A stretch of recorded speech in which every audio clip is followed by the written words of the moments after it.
Welcome, everybody. It is not time to duel today. It is time to watch the heavens and the hells because, we're not playing DNF today. It's Guilty Gear Strive Series E week, so get at it. Watch this glorious top 8. I'm one of your commentators, Zero, alongside Tabby. Tabby, how you doing? I'm doing well. I've had a nice relaxing weekend, just was watching a lot of the action from the sidelines. And then have been right on the forefront. I think just like everybody, I've been grinding out that DNF. It's been sort of the new hotness, but we gotta set that aside a little bit. We gotta set that aside because we've got Guilty Gear. We've got the old hotness. We got Guilty Gear.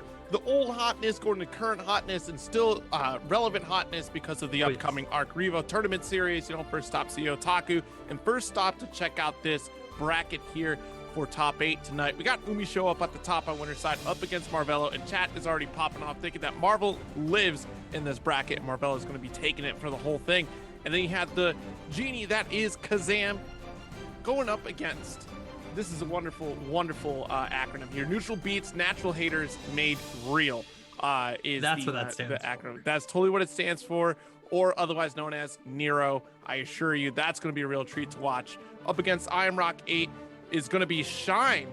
That's going to be Nerf Shine this time around. And then Red Ditto and Papple to round out the losers half of the bracket tonight here. So a lot of great faces here. A lot of folks from CEO taking a little rest, a little breather, but we're not taking a breather here at Tabby. We're going right into it to look at the match arena. 25 codes left. So please get on it. Tell everybody that the top 8 is live and that you need to retweet it out if you've already used up those codes and get others to use it. Just again, the goal is always to get it done before grand finals, and I'm sure we can achieve that tonight. Absolutely. Yeah, I know there's more than 25 of you in the chat that haven't claimed those codes. It's 2 clicks, 2 or 3 clicks total. I know you all got a Twitter out there. Just sign in, claim those codes, and we're all good to go to help reward these players for the immense effort that they've put in. Yes, to get to this kind of level that they're at right now. Exactly. And if Marvello wants to take the bag, then by all means boost up that bag, and then absolutely there you go. You're going to absolutely please Marvello. So we're going to get that first match here in just a moment. Umi Show up against Marvello. So Happy Chaos coming at it again, and of course Umi Show slightly pleased with the changes here, as what it seems like from Twitter. Not 100% pleased, wanted to get more mix out of this Happy Chaos here, but lightly going into it. And of course Chip Zaneth here got some pretty decent changes as well in the patch lately. Oh yeah, this is it's definitely a matchup that I think was a lot worse, back in the before days of this new season. Yes. But now Chip having better tools to actually be pressuring Happy Chaos, and Happy Chaos actually having to force themselves to get in there and actually they have to meet fist to fist. They don't just get to sit on the other side of the screen playing Call of Duty. It's right. It's definitely a much easier time, especially from someone like Marvello, who's going to just be starting right now, just trying to get the stagger pressure, forcing Umi Show to take the throw right at the get-go, and now just continuing to pressure Umi Show to try and find a way to escape, but a backdash is going to do it at the wall. Hold this nice back. Yeah, that's the backdash that we were looking for. We saw the leaves. We thought for sure that was going to be the command grab on the first backdash. Second one was more successful, getting close up here. Let's take a second. Mock's going to get that hard knockdown, positive bonus, re-up on the bullets here. Yeah, Umisho has definitely been favoring going for the hard knockdowns just from the get-go versus most matchups versus the wall stumbles. But you can see Marvello has taken that to their advantage, getting a reset to neutral situation, and an unfortunate trade at the end is going to allow Umisho to take that first hit on their way to victory. Yeah, it's a great gamble right there, right? Especially with such a substantial life lead. We'll take the trade all day. Nice roll through Umisho, going to carry over to the west side of the screen here. Another Shatter's on the way. Great burst from Marvello here. Has to try to fight out of the corner. And again, these low buttons from Happy Chaos. Y'all forgot, Happy Chaos has good buttons. You just didn't get to see too many of them, especially on the side of, Overwatch Pro out here from Umisho. Yeah, and they're doing a great job overwatching the corner pressure right there, just shooting them to oblivion, taking the first round. I like the use of the jump K, safe jump, to prevent the opponent from teching up out of the wall to hit them back down in the situation, forcing them to stay on the ground close to Happy Chaos in the corner, which is exactly where Umisho wants you to be right now. Yes, absolutely. And you know what? Just seeing the changes in Umisho's style, definitely leaning more towards the mix heavy, staying really close as opposed to full screen. And of course, that ability to remain full screen is not necessarily 100% gone. It's just not as effective as it used to be. It's still effective, but as far as like building up tension and how impactful it is on your concentration, that's going to be the big difference here, right? Absolutely. Using those frame traps that Happy Chaos has always had access to. Yes. Normally see. That was such a great opportunity for Marvella, but just getting clipped right at the end there. You can see Umisho right now just looking like a Lost Soul Jr. with that pressure, sort of what they've been doing from the get-go, but now it's Marvello's time. I'm going into the corner. This is a great start. Goes for the quadruple overhead, but blocks it all. Stagger pressure and Superman punch in full screen. This is going to smell like danger to me. Deus Ex Machina at the wall. This is a chip Twitter combo right here. Shot out the sky. Yeah, really unfortunate too, because that carry over to the east side of the screen right there. Marvella had to complete that routing with the jump K, and unfortunately dropped out a little bit too early there to make a really significant Oki situation in the corner. Umisho able to kind of get up, kind of assess the situation, and find their way to get that counter hit. Nice dash back 5K. Forcing the burst out from Marvella to keep Umisho in the corner, just trying to go for some miss, but that risk gauge is very high. It's full red, drink your fruit punch, but it's not gonna matter. Umisho gets the side swap, gets the Deus Ex Machina, the wall break, the reload, the mostly refill and the concentration of Marvella, a sneeze away from death. And it's not good. Not just a sneeze, a whole knee to the gut right there just for the kill. And goodness, Umisho up 2-0 right now against Marvello. And it's just, Umisho is constantly being able to play their game, and Marvello keeps trying, gosh darn it, but Umisho's defense is absolutely insane right now. Has tons of patience, especially in the corner too, and just kind of outlasting that Rekka series from Marvello's Chip here. So hopefully, don't get too frustrated, right? Because Chip has to take a lot of these big risks to really try to open up the opponent, and Umisho is just not biting on any of these interactions that are trying to bait you out here. Nice dash up 5K to Chip.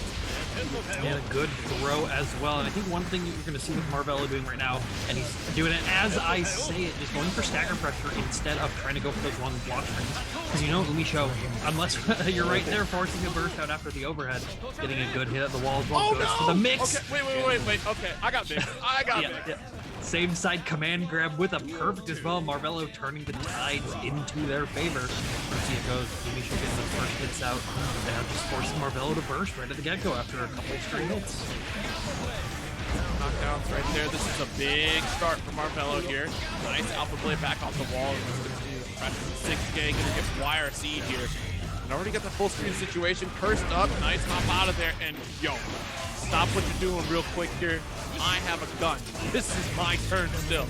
Block the YRC in the air to keep him safe, but gets thrown into the corner once again. No DP punish though. But a block string punish right there for Umisho. Umisho now on set point. Quick into this even, trying to get back to some of that DNF action perhaps, but Zeed Marvello is able to come to make the comeback, make these games take a little longer. Falling JH right there, doing a good job to put him in the corner. Dash cancel, BRC tries to bait the burst, but get out of it anyways. Here, trying to reach out in the mid-screen here. And Marvello really trying to get these openers here. And it's just Umisho, again, on great defense. Straight hits, but nothing major quite yet from Marvello. We're out of the corner once again. 6K with Red RC. That'll be a significant combo here.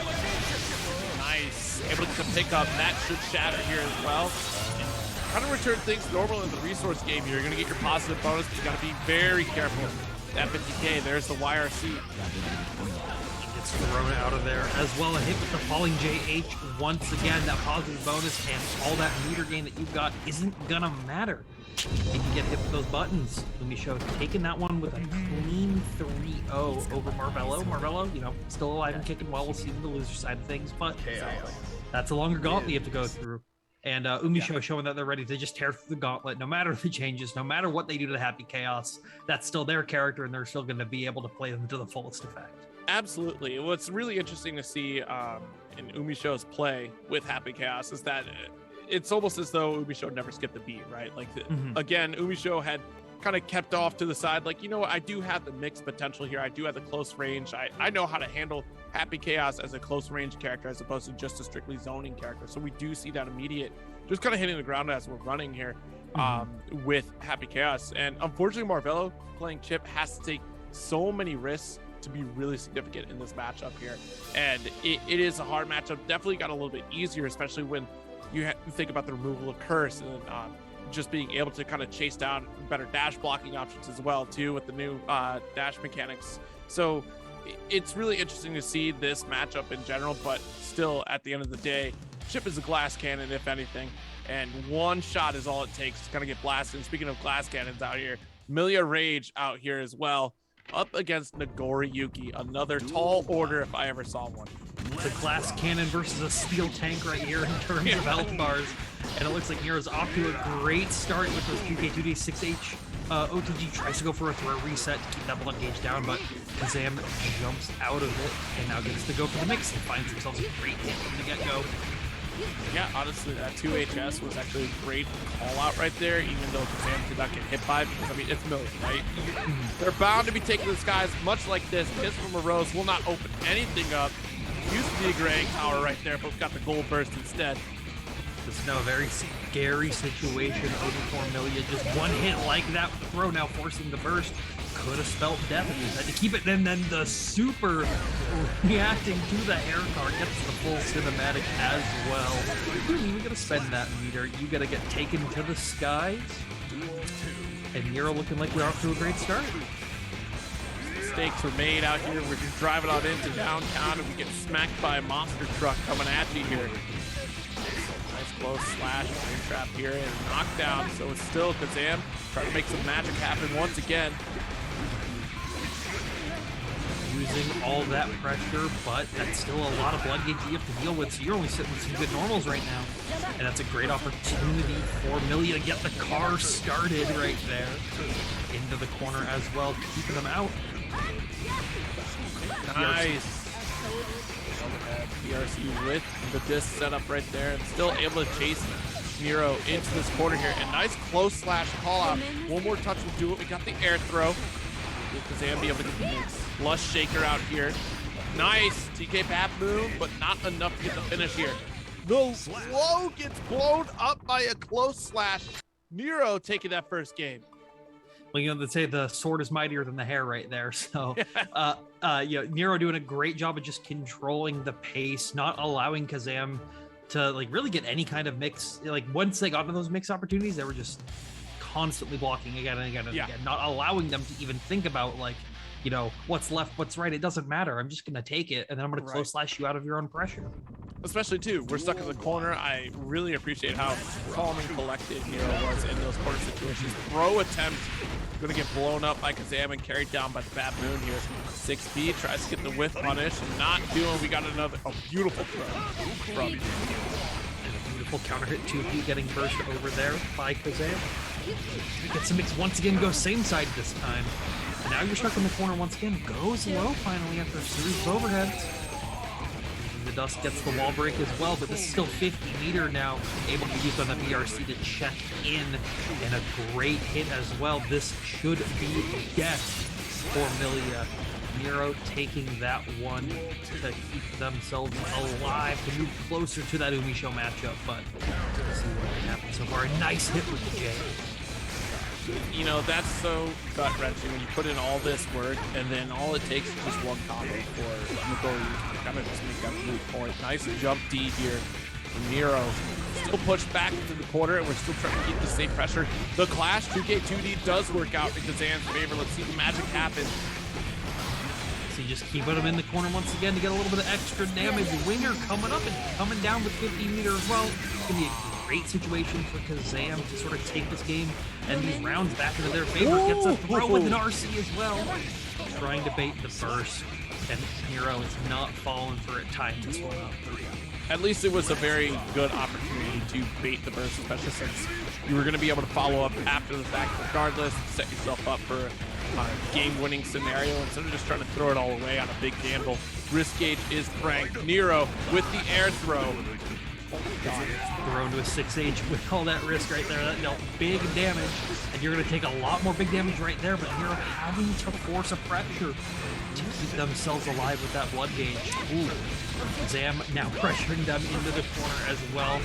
Going for the mix situation once again. Nice throw tap over there from Nero. Burst keeping the corner, but jumps out of the command round.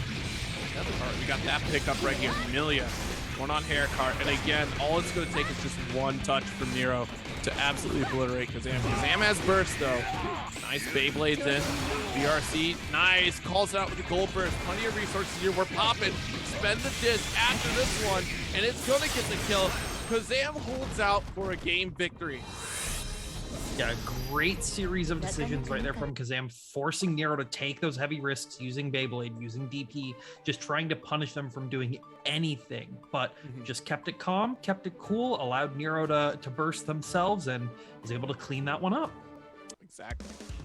Yeah, and again, still playing on that razor's edge, right? There's just like one touch from Nero, and it could all be over, especially with, again, another high-risk character that relies on taking to the skies quite often.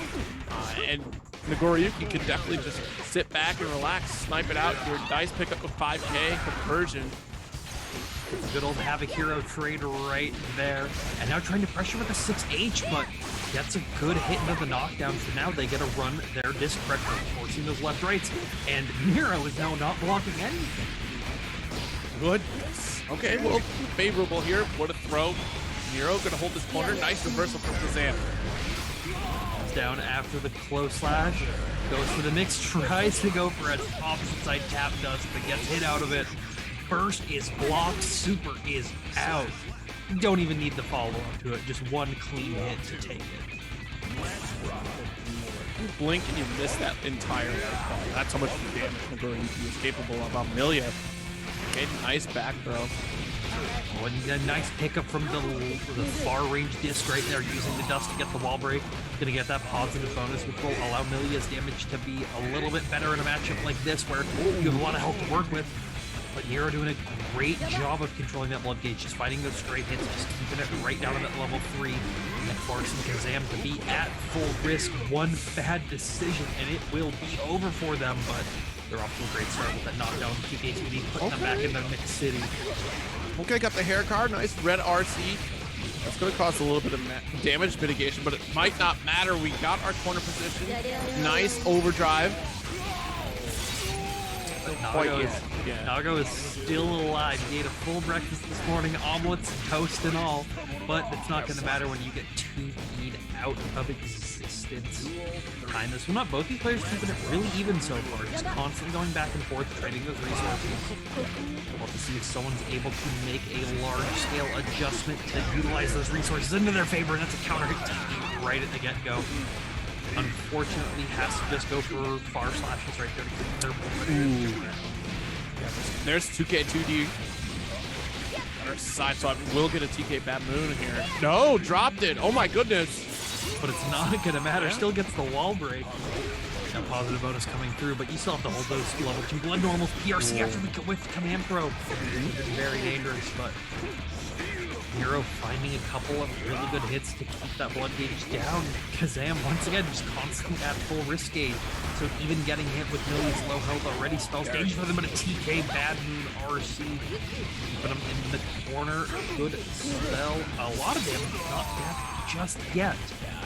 Yeah, just needed a little bit more on that tension gauge. The disc Oki will get another game. Kazam is up 2-1 against Nero right now. And it's a tall order. It's not been an easy bout whatsoever. No. Just, I almost feel like every round for Kazam has been a one-touch situation simply because of the risk gauge getting cranked up and then just being in close enough and like you've already lost 50% health. And that might have just been because of how much chip damage Nagoriyuki has been doing to you the whole time. Absolutely. Yeah, it's a very, like, it's a super hard situation for these pixie characters like Milia and Ino and Chip to deal with in some situations. But Kazam's been doing a great job of controlling it and just getting those repeat mix situations, looping their damage over and over again to even things out. And you can already see they're off to a great start with that. H-Disc Oki keeps it mid, same side. Oh no, not the time to open up, but not enough. Okay, got her burst out. Goes low after the delayed PRC right there, trying to catch something, and finds a nice counter hit 2K to get the Nero party started. Jump in here. Doesn't want to get caught by an anti-air close slash. And the chase. Yeah, that is really unfortunate. Around going to Nero right now.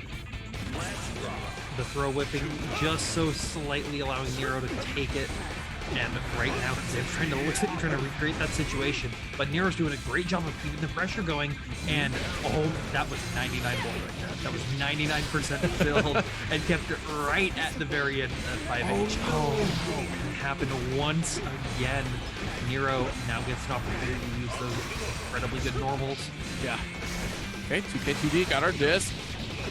Wow, what did he cross up? I didn't even see it for a second. He whipped by so fast.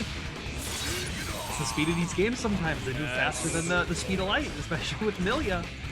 And just right now doing an excellent job of trying to control the space, but gets hit by the tap dust in the corner, forcing the first out of Kazam. They're right now fighting for their life in this game while trying to take 2 more to take this tournament set into their favor, but we'll see if they're able to do it. Goes for the gold burst to get out of the mix. Nice IBs right there coming from Kazam, continuing to show off. Saying, I've got that stuff down. Absolutely beautiful until the tap dust comes through, gets the pickup and the kill. Nero's not out of this yet. 2-all, and oh my goodness. Yeah, a couple with throw setups right there for Kazam. Those are the mistakes that do start to snowball in a match like this. So we got to tighten it up, especially too, since that potentially just gave Nero the positioning to get gold burst right in that corner and kind of rip things apart. Absolutely, yeah, and especially like versus a character like Nago, you can afford to get those with situations, but when you're just eating that risk gauge over and over and over again, yeah, any touch is just gonna put you right into the graveyard. It's such a hard situation to deal with, but gets hit with the rose from above and allows Kazam right now. They're going to start the pressure super early off in this game. This is going to be huge for them. Winger in the corner. A good grip of damage too. Nice positive bonus situation. Nice blocks on the cross-up from Nero, but still caught in the corner here. Not opting to spend the burst. We're already too low on health. Let's take the round here. Try to get on the next one. A perfect round, no less, from Kazam. A great start to try to move on to this set. You know, one thing I think Kazam has noticed is that Nero, from the beginning of the set, was constantly just blocking overhead, but now has really shifted to prioritizing low. So they just keep going for those constant overheads, and you see it once again right there, finding that overhead, using the mix to go. But Nero now blocking the overhead, but you're not blocking the second one. Dust coming out to deal big damage. Nero only a couple interactions away, but Kazam's maybe only even one away.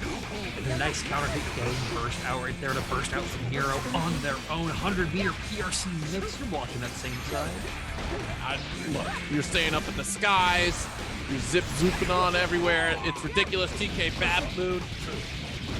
Not gonna get a kill off of this situation, so we're going for that ring setup as well. Wall is close to shatter. There's our shatter here, and just got the overdrive. It was a beautiful reset to allow Kazam to get the kill. Right there, 3-2. Kazam just really adjusted. You saw in that first game. I mean, ending a round versus a Nago with a perfect as Milia. That's a tall order for anybody. Oh yeah. Let alone someone like Kazam who's proven again and again and again just how skilled they are with this character. But versus Nago, the character who's got 30 million health and a dream. Like that was an excellent showing there from Kazam. You know, really showing off what they've practiced in this matchup. But Nero, I was looking them up because I didn't really know who they were. They don't have a lot of tournament results online. No, this is their first Weds Night Fights appearance, so this is a pretty big showing to start. It's a pretty good showing to start with from the get-go. You know, they have great success in the can opener series as well as the bamboo battles. So hopefully we'll continue to see them throughout the weeks in these Wednesday night fights and keep getting those names on the table and those dollars out of the match arena, which you haven't claimed those codes yet. What are you doing? What are you doing? Go over to the Match Arena, sign into your Twitter account, claim those codes. Takes all of 20 seconds to do. We got 23. We had 25 before this. We have 23 codes to use in like what? 8 games, 9 games? Yeah, it's simple enough. It's by the time you're done doing it, we'll have started the next batch. You know, that's how long it takes to get into the lobby. It's quite simple. It's quite intuitive. It's in a big, bright blue button. You can't miss it. You just can't. And of course, too, feel free to use those sponsor quests along the side as well. Get a few extra coinage into the bot for people to benefit from. I mean, Marvello's still in it, folks, and I saw y'all root for Marvello to take the whole thing, so they're going to need a lot of incentive to kind of pick it up, right? I mean, absolutely. I feel like we need that Sarah McLachlan song in the background. Make people, you know, get people to donate better to these excellent players that we have coming up right now. Shine on or 9 Moons nerf Shine on Potemkin versus Imrock 8 on Leo. I've had some choice opinions on Leo in this, but you know, players like Imrock 8 have really shown the changes that you've made to, that people have made to their game plan. To make this character very, very scary still. You know, not as much mix, but still has that excellent series of buttons. Yes, yeah, you know, there have been a lot of Doomsayers out there, right, before the Leo changes. Oh my god, what a throw. Shine was ready for it. And yeah, this is going to be the one that kind of shows the example of, like, look, if someone's really studied up on the Leo matchup, like, Shine is bound to be, you're in for a world of trouble. That's for sure a nice 6H to get the victory right there for Shine. But yeah, Leo is still a relatively strong character. Great normals, like you called out. Mega Fist is just going to devastate anybody that tries to approach. This is kind of like a really interesting neutral game that you have to play, right? Like, you're trying to open up Potemkin without putting yourself at risk for any throw or even punish. That's not the way to do it. He's a great start to get Shine's game plan going. Utilizing the Aegis Reflector, now he got more as a combo tool than a reversal, dealing big damage, but not enough. Leo still has that high guts. Oh, tries for Gold Burst, looking for like a Hammer Fall or a Mega Fist most likely, but a good old-fashioned slide head to keep themselves safe and to take that first round over in Shine's favor. Gosh, like, what a... It's devastating. Shine is an absolutely devastating player, and the immediate warning sign for Imrock is the fact that Shine was ready off the rip for the cross through to get scooped up. Like, it wasn't like a couple, you know, attempts at doing it and then just finally being able to tech one out, or like you were conditioning Shine for ages. Shine was just ready. So how do you answer back? That's absolutely terrifying. Yeah. It's definite, you know, if you're a Wednesday night top 8 finalist, you've played against the Leo once or twice before, so it's definitely something you have to be prepared for. I like the use of trying to use the JP to catch some of the armor moves after the block strings, but Shine's just showing that they're even more prepared for it. Just keeping them full screen, getting a nice counter hit on the 5P. Had to jump out of the mix, though, with the J, using the DP and the H boom to try to keep the pressure alive. And you gotta hold these mids. Okay, well, nice pushback there. Wow, Mega Fist does actually find its mark. Another one to avoid, the heavy boom as well. Oh, trying to PRC to get a punish. Unfortunately, Leo is already on top of it. Nice low blocks here. Hey. Instant blocks as well. Oh my god, the momentum to jump in, got the confirm. No burst, expected one though. Yeah, you just gotta finish your food at that point, right? Like, just let the opponent, don't cost yourself potential. Force the opponent to spend that burst, especially after this life deficit. Yeah, and as well for Shine as well, as the longer this game goes on, like Imrock 8 just got burst back after using it super early on. Now with that gold burst as well, doesn't matter because the combo dropped at the very end.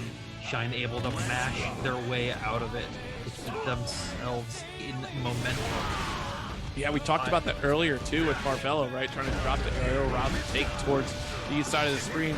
And that's the exact example, right? Of just, if you happen to drop your game-winning combo, it could really cost you. Good series on those 5P juggles, but you're getting tossed out of that 6K. 6P punish still after the PRC, but already had the back turn stance positioning here. Tries to check. Nice air throw from Shine. Gets bobbed. Now you gotta hold these Garudas, you can't backdash them anymore.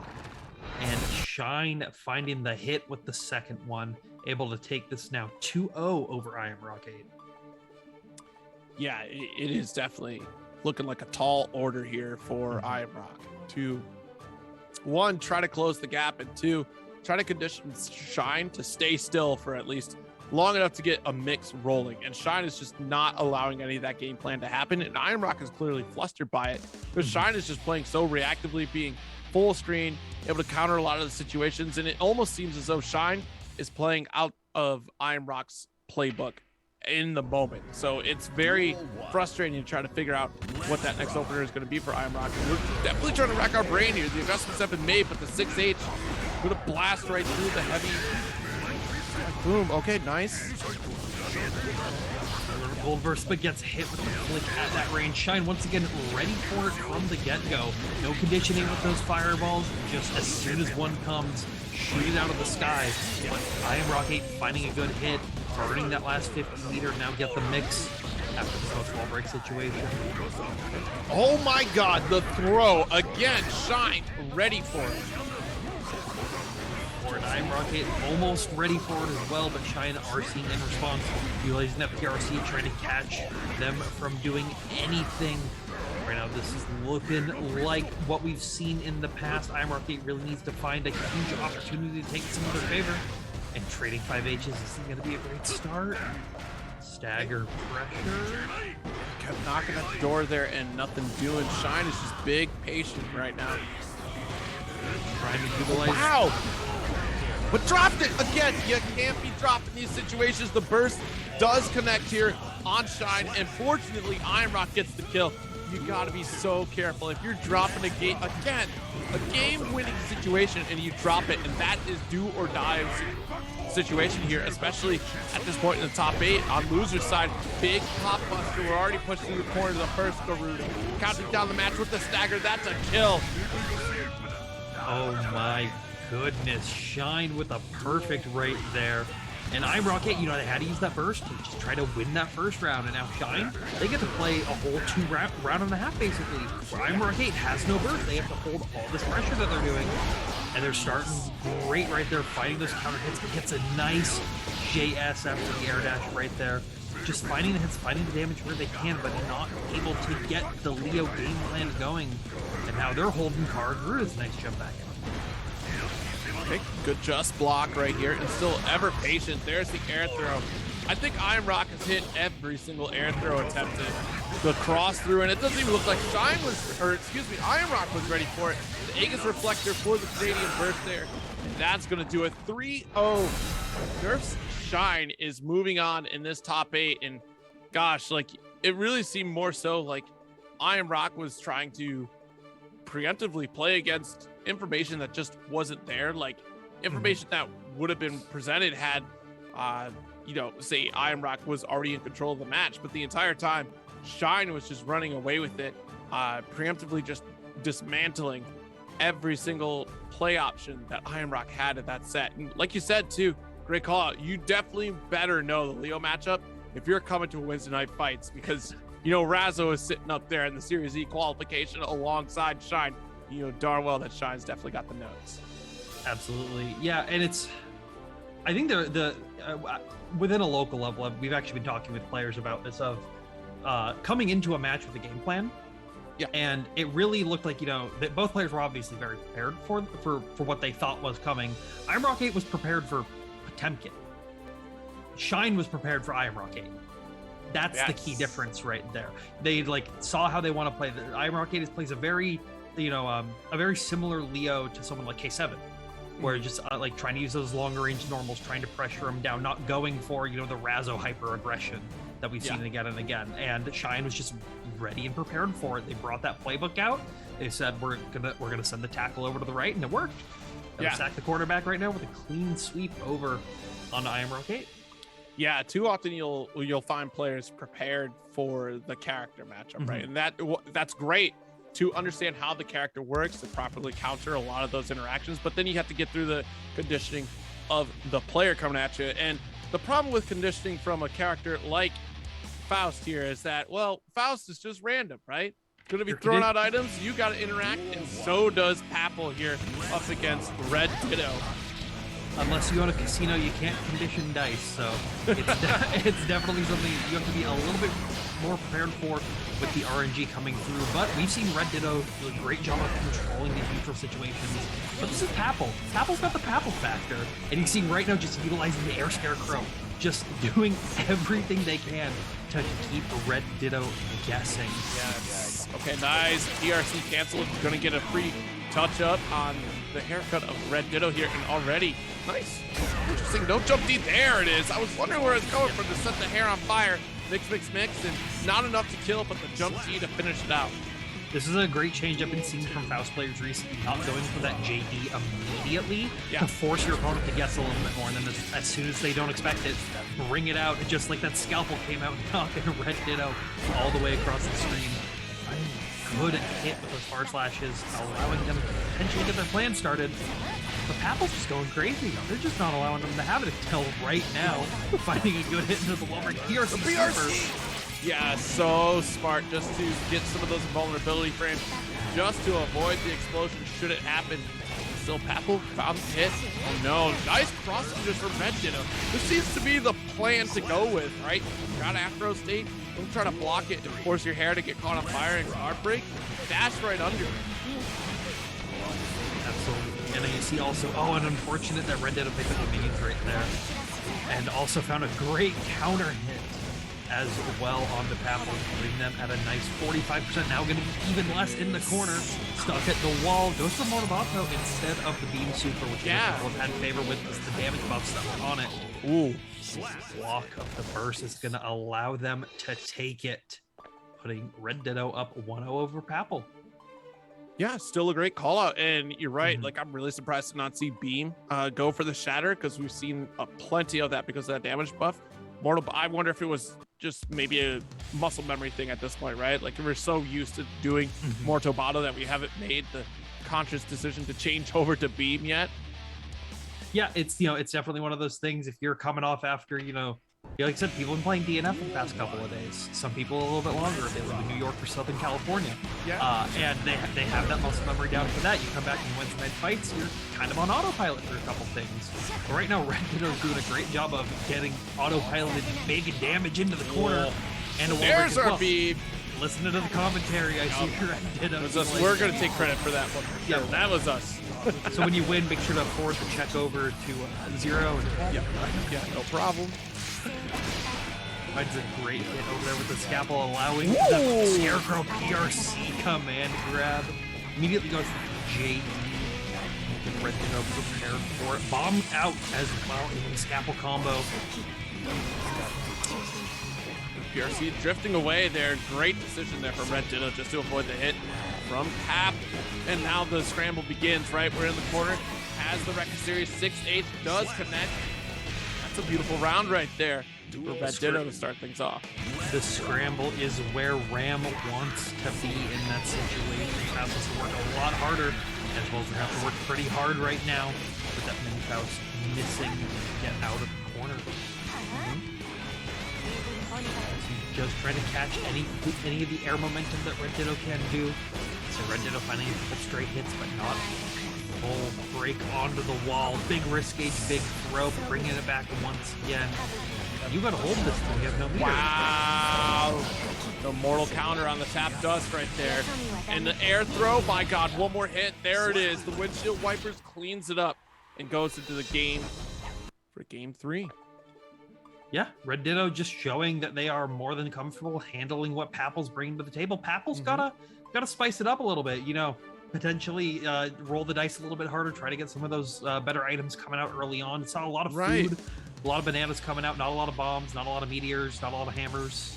So it was definitely something through there that was allowing Red Ditto to take over. And you saw Papple shift away from that. They went for more Scarecrow mix. They went for more command grabs. They went for more just trying to control it with the tools you can control.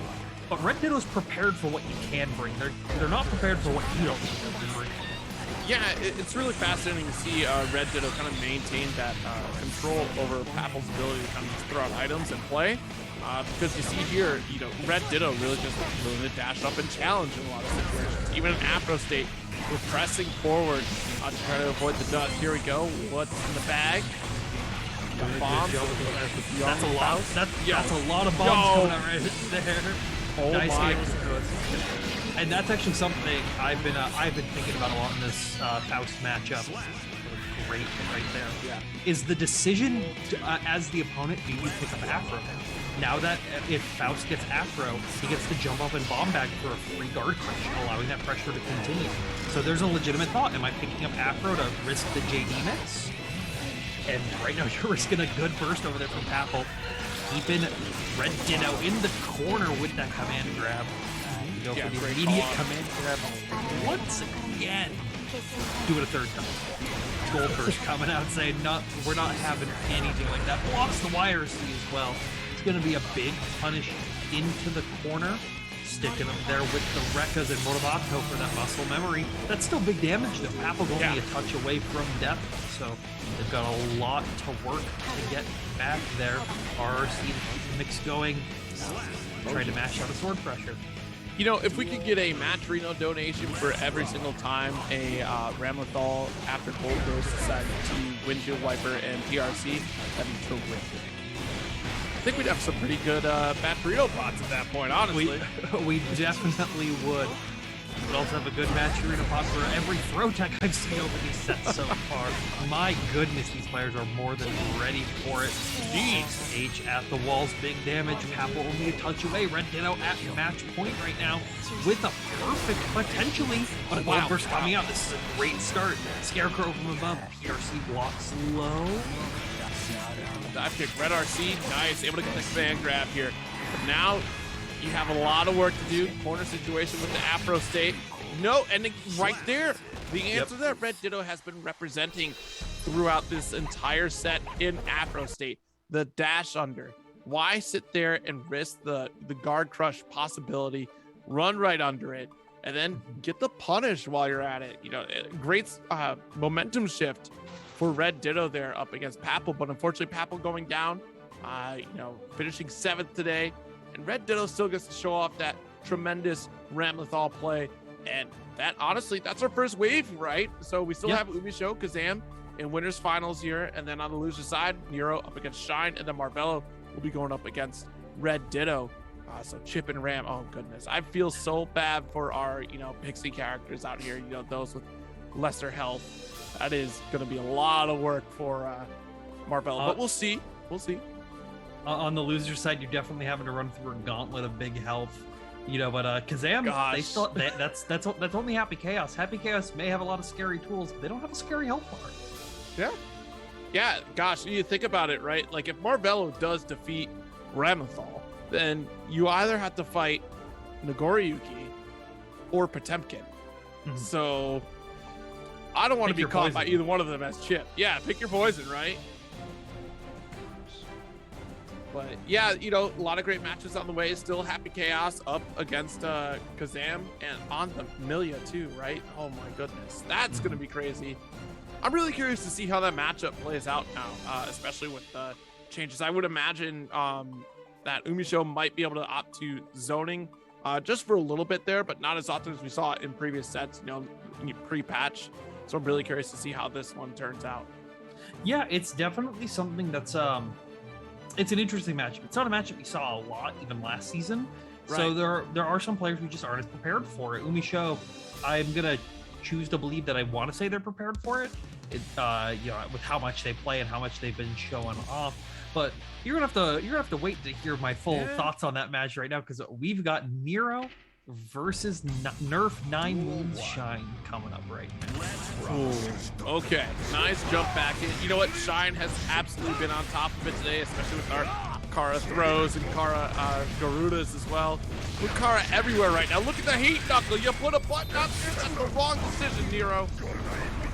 Finding those hits. You saw Nero utilizing those JDs, trying to beat out the slide hits, just delaying their air pressure over and over again.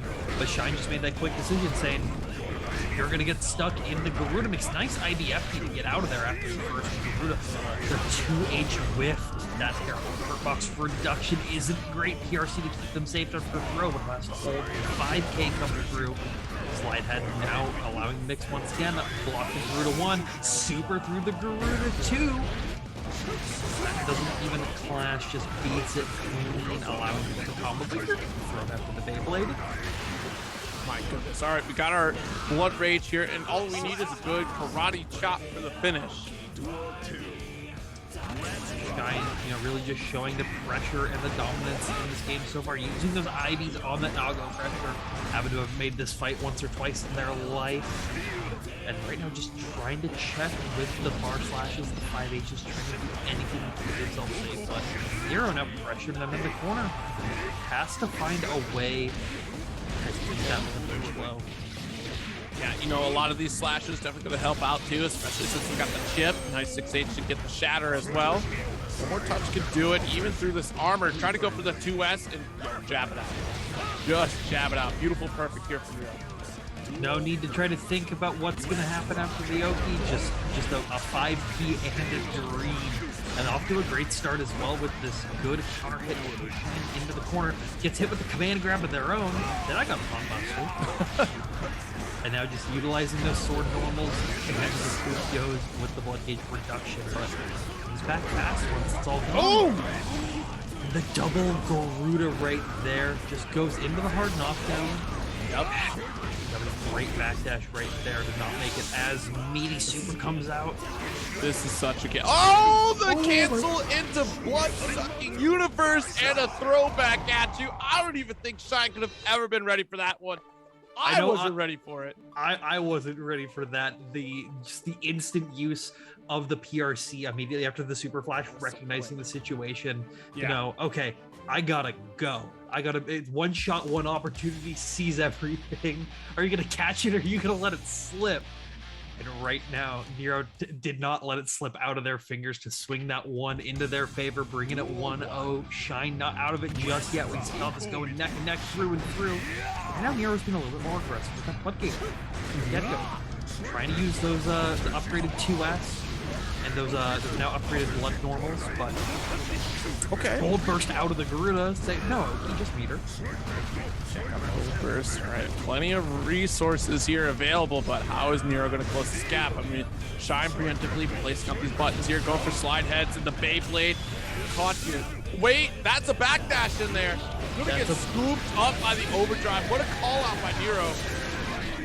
Oh my goodness, just the hard read over onto the command grab and just supering them out, putting them all over the other side of the wall.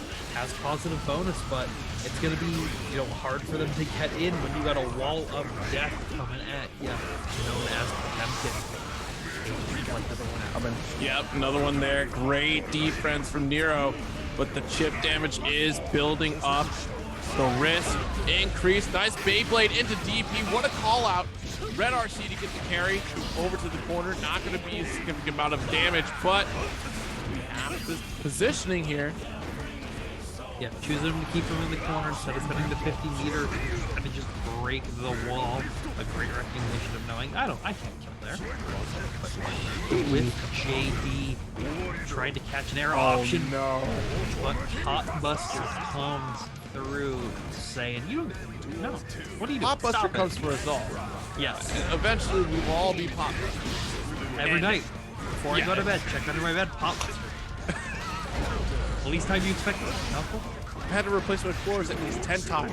It looks like they're gonna have to replace their health bar right now. That's a lot of damage coming through and a big counter hit with no burst as well.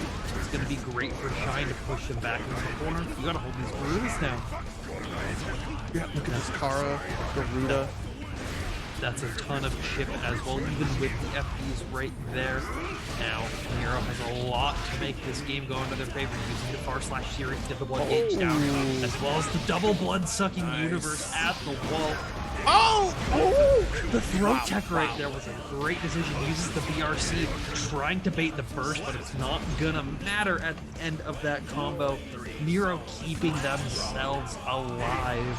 That was so smart for Nero to recognize the situation. The splatter is too high to get our shatter. So Nero holding back, goes for the air throw because we thought for sure Shine's gonna forward tech. Nero has been making plenty of successful reads on the opponent for each set thus far. What a flick. Full resources for Nero here, but Shine is coming at you just planking to victory. And Super PRC goes for the 2K this time. This time Shine prepared for it, saw that trick out of the playbook once, not going to fall for it twice. The slide head getting hit out of the 2S5H. Now you got to hold this RC mix. Nice backdash over on the counter slide head. Shine, though, still in a very dangerous situation. They are only at up pixel. and they get chipped out by the Beyblade at the very end. And Nero now up 2-0. Yeah, what a turnaround too, and just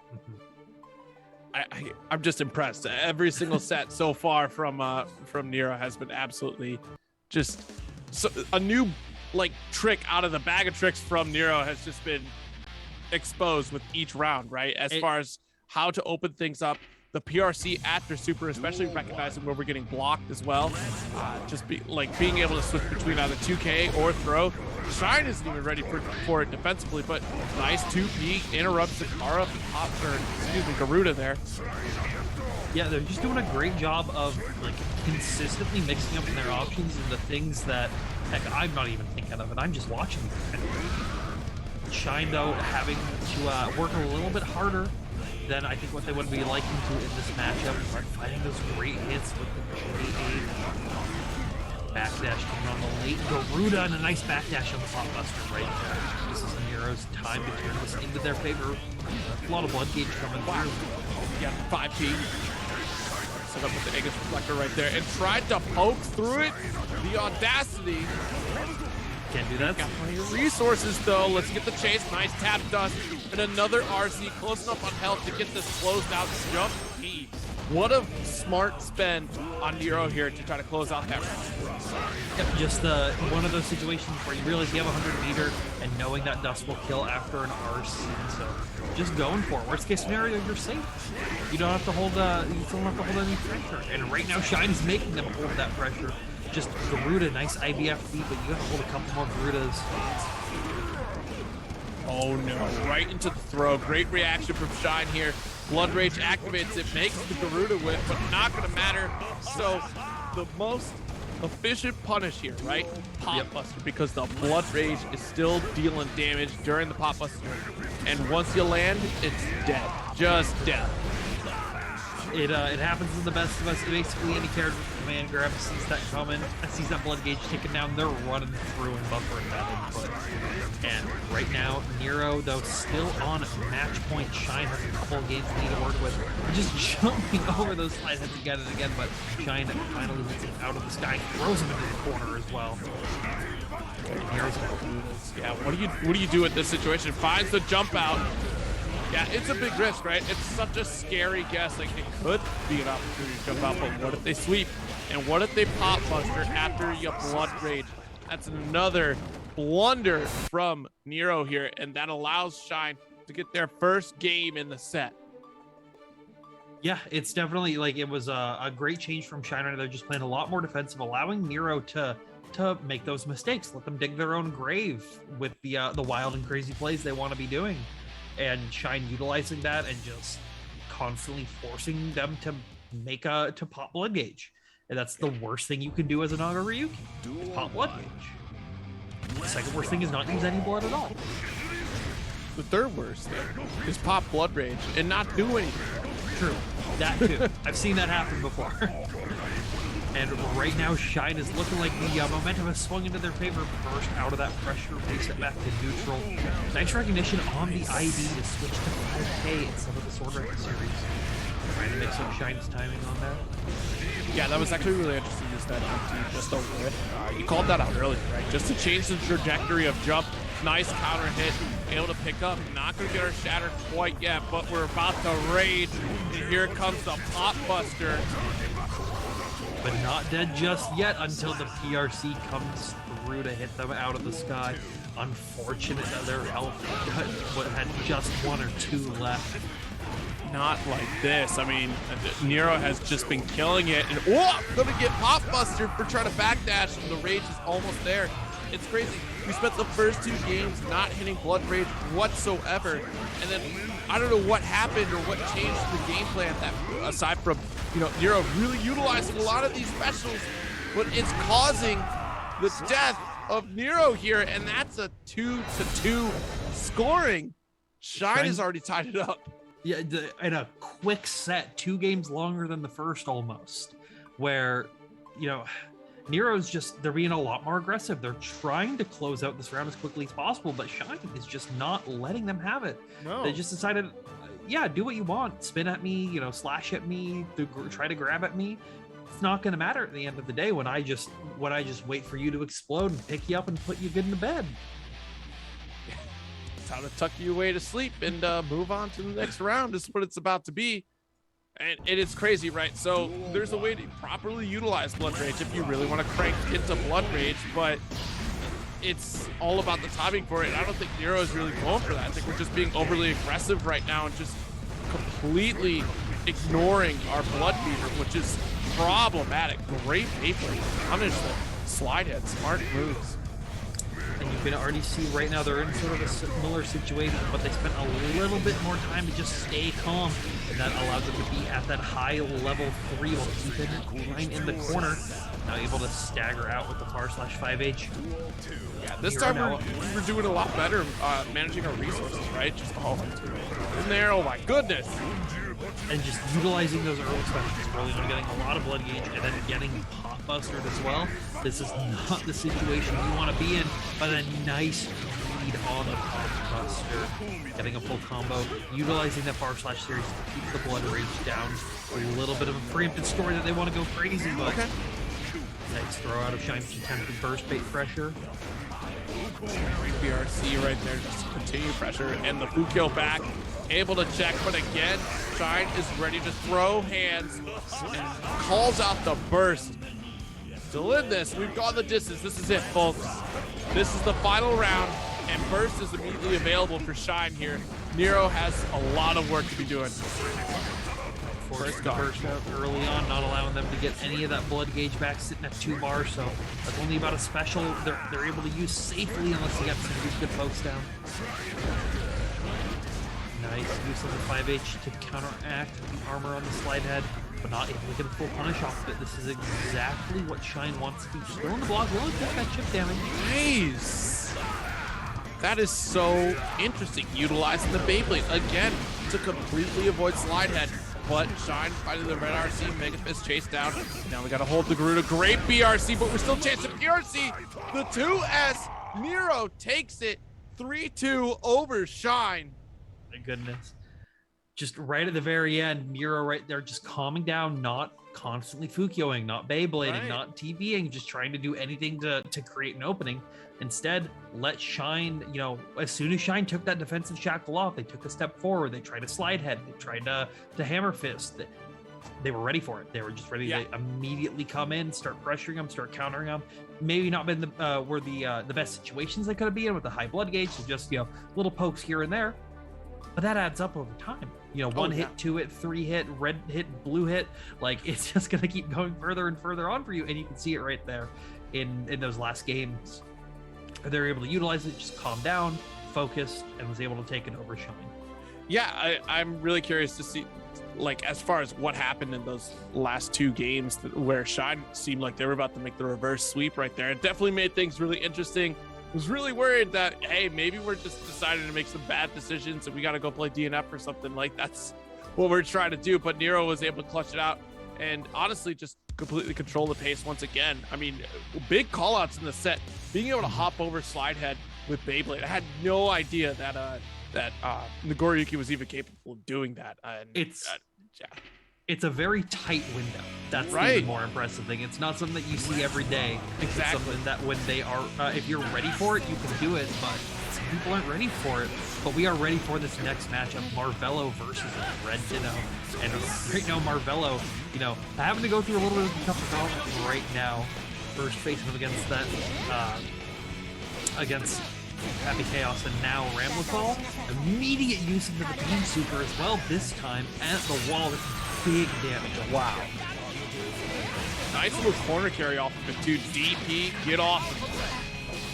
Oh, with the Alpha Blade, that's a 5P, 5K, and converts immediately into the beam for the kill. Such a tragic tale, the Alpha Blade whipping entirely. That was going to be a great carry. And again, just like the last game, Marvello has got to finish his combos because it's really costing him. Yeah, it's especially going to be costing you in this kind of matchup where Ram's just going to pressure you out in situations where you can't do much, but a nice throw right there. Marvello's going to get going. Oh, great overhead here. And unfortunately not able to get the full cross under to keep that corner positioning. Great life lead until you got domed, and there's the first bait as well, too.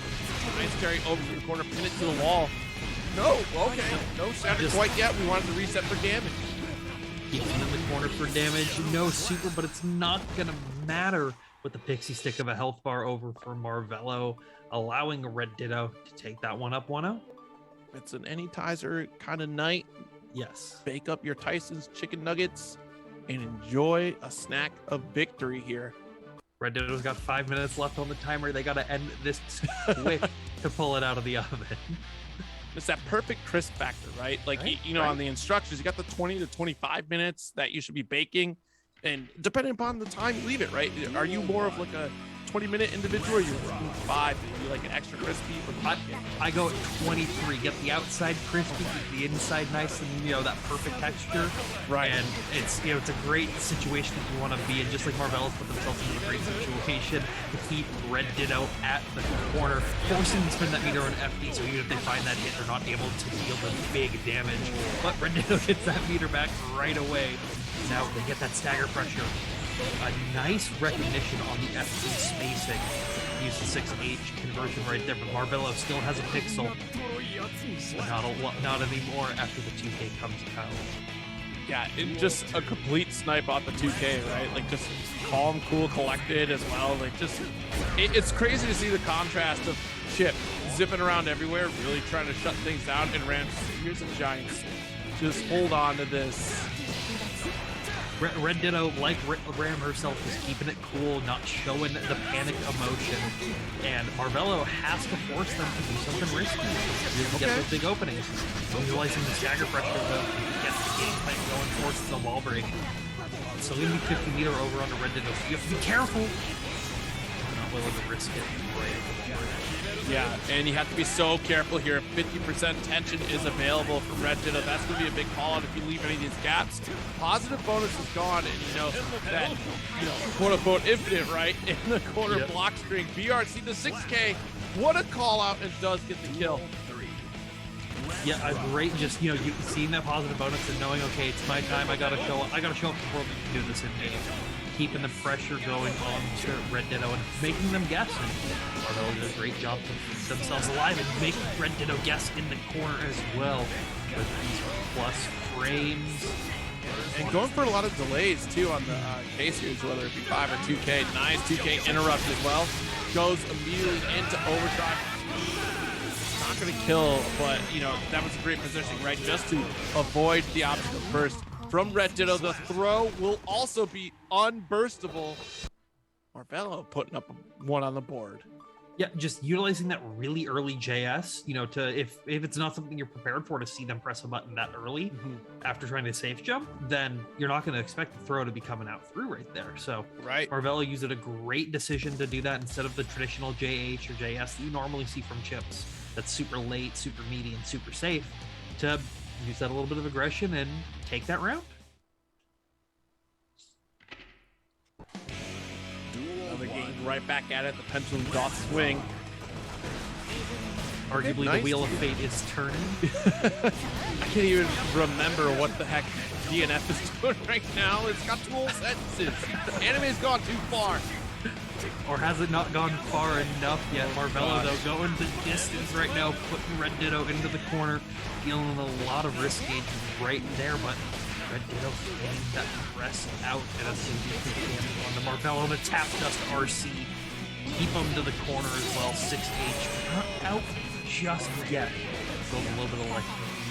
RC mitigating damage there, and what a throw, keeping things safe and locked down with the sword throw, and just impeccable timing to get that throw threaded in there. All right, Naro series, the full stop sign, nice 6H, gonna carry off that corner, got the shatter, and look at the damage. Look away from the screen for half a second, the Marvello's already at the very end of their life. And a nice block on the burst right there, but not able to continue the combo to guarantee the kill, but throws to keep it safe. Red Ditto now taking it up 2-1 over Marvello. Absolutely explosive. Well, I don't even think Marvello really had a shot at playing in that last game. But sometimes them's the breaks when you play Chip. You just sometimes get to play and sometimes you don't. Like, you spent $60 to potentially not play at all in this game. But sometimes sometimes you spend $60 to play the whole game. Your opponent doesn't get to play, so it's that gamble. It's that coin flip. Yes. Chip is a great character in that regard, and honestly, that's what you sign up for when you play Chip. It works. It works out great. Look at this. Already got to the corner. Nice throw. Stand up. If you want to sign up for safety, generally Ram's a much better situation for that. You can see Red Ditto right now putting it into a risky situation, which is this constant stagger pressure with those 2Ks. Marvello finally finding a hit. Red Ditto finding one in turn. Resets back to mid-screen, hold that JH. And you're going to hold my pressure. Big jump in, the DP. Tries to get a Red RC to bait out the burst, and of course Red Ditto going to hold on to it for the next game because the damage, her life is already too low to even bother trying to fight back. Marvello taking the lead. No need to burst this early on. You don't need to take those risks, especially if you get a gold burst out of that situation. Call out, but a warning sign nonetheless here for Marvello, and Marvello just does not seem to care. We're going to keep it airtight. Nice Red RC. Going for slump situations here. No, see right there, but great patience from Marvello. Not going to get called out, but this falling special does connect here for Red Ditto. Pushes Marvello to the corner. Great burst, but again, Red Ditto pushing back into the corner position. Utilizing the dash cancel there as well to go and pick up the sword.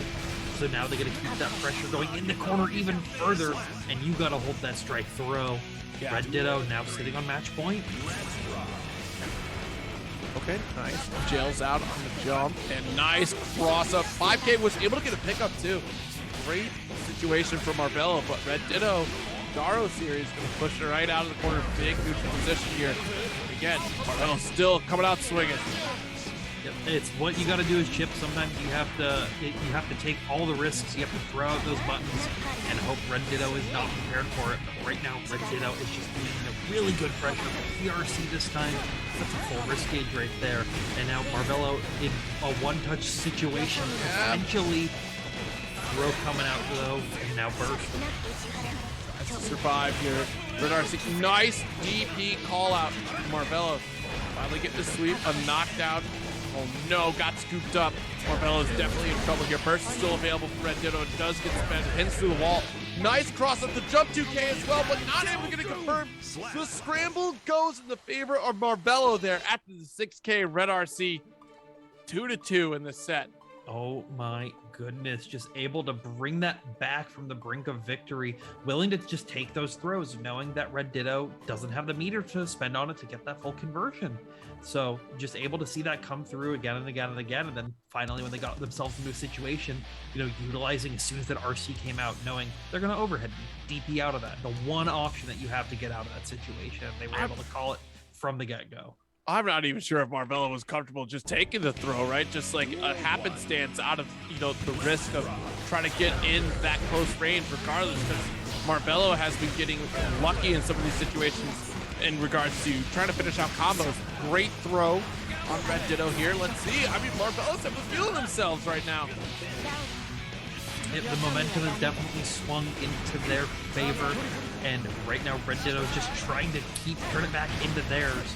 But it's looking like a good start. Nice pressure out, forcing them to burst, and now a PRC hit on the sword, but not able to get the full extension and DP out. Yeah, great maneuver there from Red Ditto to throw the sword PRC to chase right behind it. Just a wall of doom coming at you here. And wake up, Garo, are you serious? Red Ditto. I don't know if that was an accident, but it worked out. So we take those when they come through. Now Red Ditto sitting on match point. Just throw tech to both these players. A nice IV, but it's not going to matter when J2K comes out. Chip is just so ambiguous when it comes down to cross-ups here. Tried to dash forward, but great dash block from Marvello there, and we're out of it. 2K, 2D. I don't care if I whip 2K. We're still pressing 2D. That's a J8 counter hit in the corner. It's going to spell big damage, big wall breaks. So now you got to hold this mix that's coming through, because you don't have the ability to make that Mortabato safe. And finding a great mash now. It's going to be big damage. Well, goes for the dash cancel for an attempted throw reset, but Marvello was prepared. Tying this up, match point for both players. Wow. First almost back to Marvello, and first available for Red Ditto. Anybody's game coming through. Nice throw at the get-go. The same throw. 5 pick. We'll get that pick up. There's our first. Marvelo, first one to pull the trigger. Already corner positioning. Great defense here from Red Ditto. Finally got caught. Counter hit. There it comes. The corner pressure. ERC doesn't get anything out of it. Try to call out something. At least find a better positioning than the corner. And Marvelo is still keeping it airtight.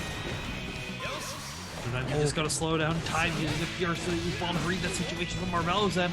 But Rendetto finding a good hit. This is now a very dangerous situation for Marvelo to be in, but Marvelo also one.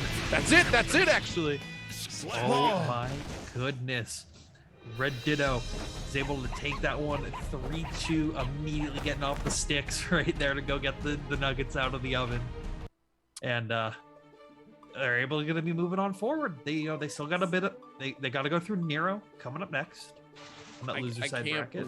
I can't believe chat cursed Marvelo today. Everybody said that Marvelo was going to take it today, and Marvelo, while doing a tremendous job, is not taking it, unfortunately. But honestly, Marvelo pulling off all the stops to at least try to survive the gauntlet that is like these big bodies, to try to get the kills. And did a great job, especially against Umisho, a tall order. And speaking of Umisho, up against Zam's Milia. And you saw the early clashes on both players, both ready for this. And they know what their goal is. Try to utilize those 2Ks to just get their pressure going. Umisho, though, generally is in a much safer situation when they want to get that corner pressure. Early on, knowing they don't have the concentration to keep going, just wall break, get the reload, get the damage, and the positive bonus. Oh, wow. Yep, and nice. Going for a side swap to get the corner carry as well, too. Great setup situation here for Kazam, and really has to try something phenomenal here because 100 tension is in the court of Umisho, 50 tension for Kazam. Great tech. Miracar's in the fast RC, does get blocked. Lust Shaker with giving up the corner position now. First up, lockdown. First up, lockdown on a Wednesday night. That's going to be a lot of pressure going through for Umisho. You got to hold a lot of different things there. It's such a hard situation. They got to mix you up while they're at it. It's a very tough situation to be in. Umisho played it properly to take that first round of this game. That was so much mix right there. I didn't even know what was happening. Look, you're not. There's some things you're gonna block, right? And some things that are just unblockable because it's impossible for a human to react to. That was one of those situations right there. Nice use of the wheel coming out right there to try to get a little bit of an extension. But Umisho found a good shot at the get-go. Curse applied as well. So that's going to be a big corner break. The shot misses at the very end, allowing him a chance to breathe and a chance to lift potentially, but sure now full screen, concentration super coming up. Dance Ex Machina and get the reload as well. Don't just get the corner yet. Yeah. First up, going for the zoning. Remember what I said earlier, that Umisho is not afraid to play the zoning game despite the nerfs here. And at the risk of dashing up, going to get 2K 2D'd. And that's the change, right, that you have to sometimes go in just to avoid that negative penalty now out of staying in the gun stance. You have to try to shake things up, try something new. Don't get too stale in your moveset. Absolutely. Yeah, it's definitely something that you can do, but a lot has to go right in your favor. Yeah, it looks like there's a lot right going into Umisho's favor right now. Keep him slumped at the wall, hold these frame traps, stick him up one more time. Let's do it a third time in a row. At the corner, RC shot in the air, Superman punch out of the sky. Getting a lesson from Roman Reigns right there. Umisho now taking that one up 1-0 over Kazam. An absolutely devastating bit of control in that corner as well from Umisho, because you are guessing every which way from Sunday in that situation too. Just how many times is Umisho going to jump shoot me? Is it ever going to be an empty low? Like the mental starts to reel through the Rolodex of possibilities there. And what's crazy too, like we talk about when Milia made that really quick decision to go for that back dash ball into the throw. That's why this character like Milia works so well, is that she does confuse the opponent.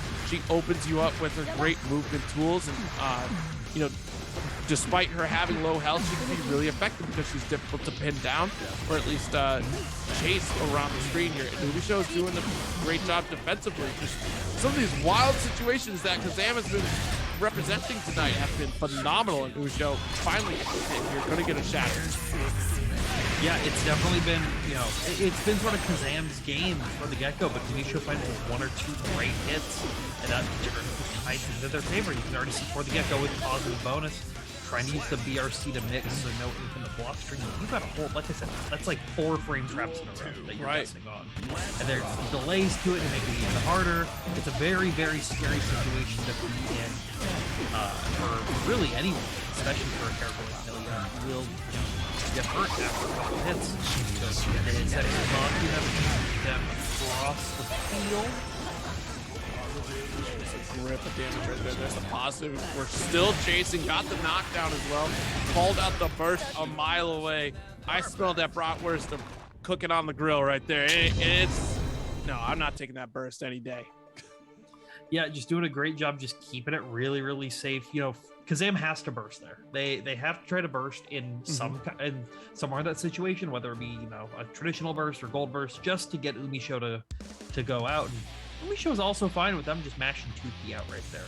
There's not a lot that you're really afraid of Amelia doing in that situation. So just holding block, allowing them to dig their own grave was a great decision for Ubisho right there. And it was a great decision to get that counter hit right at the board because they am, but Ubisho's time once again just doing the aggressive nature again and again. Yep, and look at the juggles. Goes for Deus Ex Machina, so we don't have to worry about full reload here. Already stocked up on resources. Curse is there. I didn't realize Deus Ex Machina allowed him to move that far after the recovery while Kazam is still waking up. Ubisho now on match point after a shot at the very end. Kazam's got a lot to work with. The throw for Ubisho is going to be a good start for them. Burst out though into the corner. TK bad move. Yeah, what a great burst for positioning for Kazam, right? Oh no, got the corner slot. There's the air throw too. Ubisho trying to maintain that control and push it back to the opposite corner. Nice dash cancel as well. Stagger with BRC mix, the falling J8 right there, and need out of the glass wall. Ubisho taking that one. 3-0 over Kazam. Moving on over into the grand finals, a very consistent spot for Ubisho, but Kazam still got a way to come back. They, you know, got to go through some tough opponents. They got to go through Nero or Red Ditto potentially, but it's there's still a way to get that run back out in grand finals. Yeah, and there's still a way out to that match Reno as well to use up the 13 codes still left in the match Reno. So 1435 in the pot right now. Plenty of free money to be implemented into the pot, and also those additional view requests along the side too. So let's utilize the codes, tweet it out, let folks know that we still have top 8 rolling here. We're so close to achieving our goal of all the coupon codes being used before grand finals begins. Let's get to it. We still have losers semis to run through. Nero up against Red Ditto, and of course the losers finals moments away. And this is another match of the big-bodied Titans coming through. Ramlethal versus Nago Ryuki. What is there to say that hasn't been said before on this matchup? This is something that we've been seeing since Open Beta 1. Right, yeah. This has been two characters that have been consistently strong and both doing a great job at striking. Oh, wow. Red Ditto from the get-go using the scissors. Yeah, no, I really like this mix, right? Just going for that double high and allowing the special to come out after as well. Yeah, so it's something you don't run into quite often, and Nero is definitely going to get smoked off into the next section of the stage here. Great approach, and what a back dash with that 2S to follow up too from Nero. 6 as well, going to be able to use the RRC to close it out. Red Ditto just showing how comfortable they are. However, you already saw from the get-go that they were going back to some of that early Season 1 muscle memory. They went for the Motivato at the very end. That if Nero's able to capitalize on that, they're able to make them guess in these Season 2 situations that they might not be as comfortable with. It's a great potential for them to be able to take these games, but Nero instead choosing to just try to lower the blood right now, forcing the burst out for Red Ditto. And great call outs with the counter punch. Right? We're already leveled up. Beautiful jump D for air-to-air potential, but now Red Ditto finding their footing. Nice red RC and the 2K after a delay here. This will do it. The PRC should be getting our shit. No, dropped it! Red Ditto, come on now. And finding the 2K afterwards as well, though. Able to clean it up. Red Ditto now up 1-0 over Nero. Nero, like, I saw from the beginning of both those games, they're going for that high active special like they were towards the end of their matches with their matches early on. And that's not the situation that you want to necessarily be in. You know, versus a character like Potemkin, they get to play a little bit more defensively, but they don't get as good of a reward as Ram does when Ram gets the one read right when you're playing at hyper aggression. Where she'll bring you all the way to the corner, she'll deal you 80% of your health. It's a very, very scary situation. Let's see if they make those changes, but Red Ditto now forcing a burst out of the counter hit Beyblade, and that's a lot of blood gauge sitting on there as well. So you're going to see Nero trying to get that as well as they can. Back down to level 2 here, but what a throw! Red Ditto here, and already holding that quarter position to 6 feet. Call out tries to punish the sword toss right there, but unfortunately mistiming it. And you know what? That's one of those changes that you're capable of doing so, but at which end? You know, like that's a big risk. And it looks like Nero is going to utilize that risk to shift the momentum into their favor. They're not able to get the kill because of the blood gauge. Finds a hit still at the Motobato to close that out. But Beyblade coming through his neck going to go over the 2S. Yes, already really cranked on Blood Rage here, so we're going to try to play the better neutral game against Retinol. Okay, nice. Fukio 4 got the BSU. Let's go for close slash here. Nice. Couple DPs, close slash anti-air. Should be able to red arm. Yeah, that'll do it here. Nice 2H to close it out. Keep up in the rounds. Nero making those fine adjustments. You already see from the get-go. They're not going for quick specials right at the round start. They're keeping it very calm, very safe. And as we've seen before, that brings them a lot of success. But Red Ditto just in the skies, controlling the longer ranges. They don't have access to the higher blood gauge. Getting thrown out of their mix as well. Throw them in the corner again. Do it a third time. Overhead. Yep. All right, nice. Caught the toes with the 2S, but the close slash still pays off despite slumping to the wrong side. BRC chasing. We're trying to drift away. Where do you think you're going? You do not get to do that here in this no-fly zone. Nago Airlines bringing you down to the ground. Yeah, Nero's just been absolutely dominant when it comes to just aerial control, especially when it comes to air throws. Just immediate reactions on great positioning, especially into the corner too, and just maintains that chip potential as well with increased blood levels. So Nero's making a strong set play in the corner against Red Ditto, and Red Ditto's just got to find the piece to get out, whether it be reversal Mortal if we're feeling frisky, or try to weather the storm that is Nagoriyuki. Yeah, it's a decision you have to make, and right now that decision to keep the Rekka series going is paying off in dividends. Dealing a huge hit, and now you get a huge burst safe combo into the corner, ending in the super to deal big damage at the wall with the increase on Season 2, able to burst the wall right there. That was a two-touch combo, right? Like this, oh my goodness. There's a reason we play this game 3 out of 5. Red Ditto now sitting on match point, finding the good hit right there with the far slash with the Beyblade, right? Trying to lower the blood gauge where they can, but now Red Ditto gets into the corner.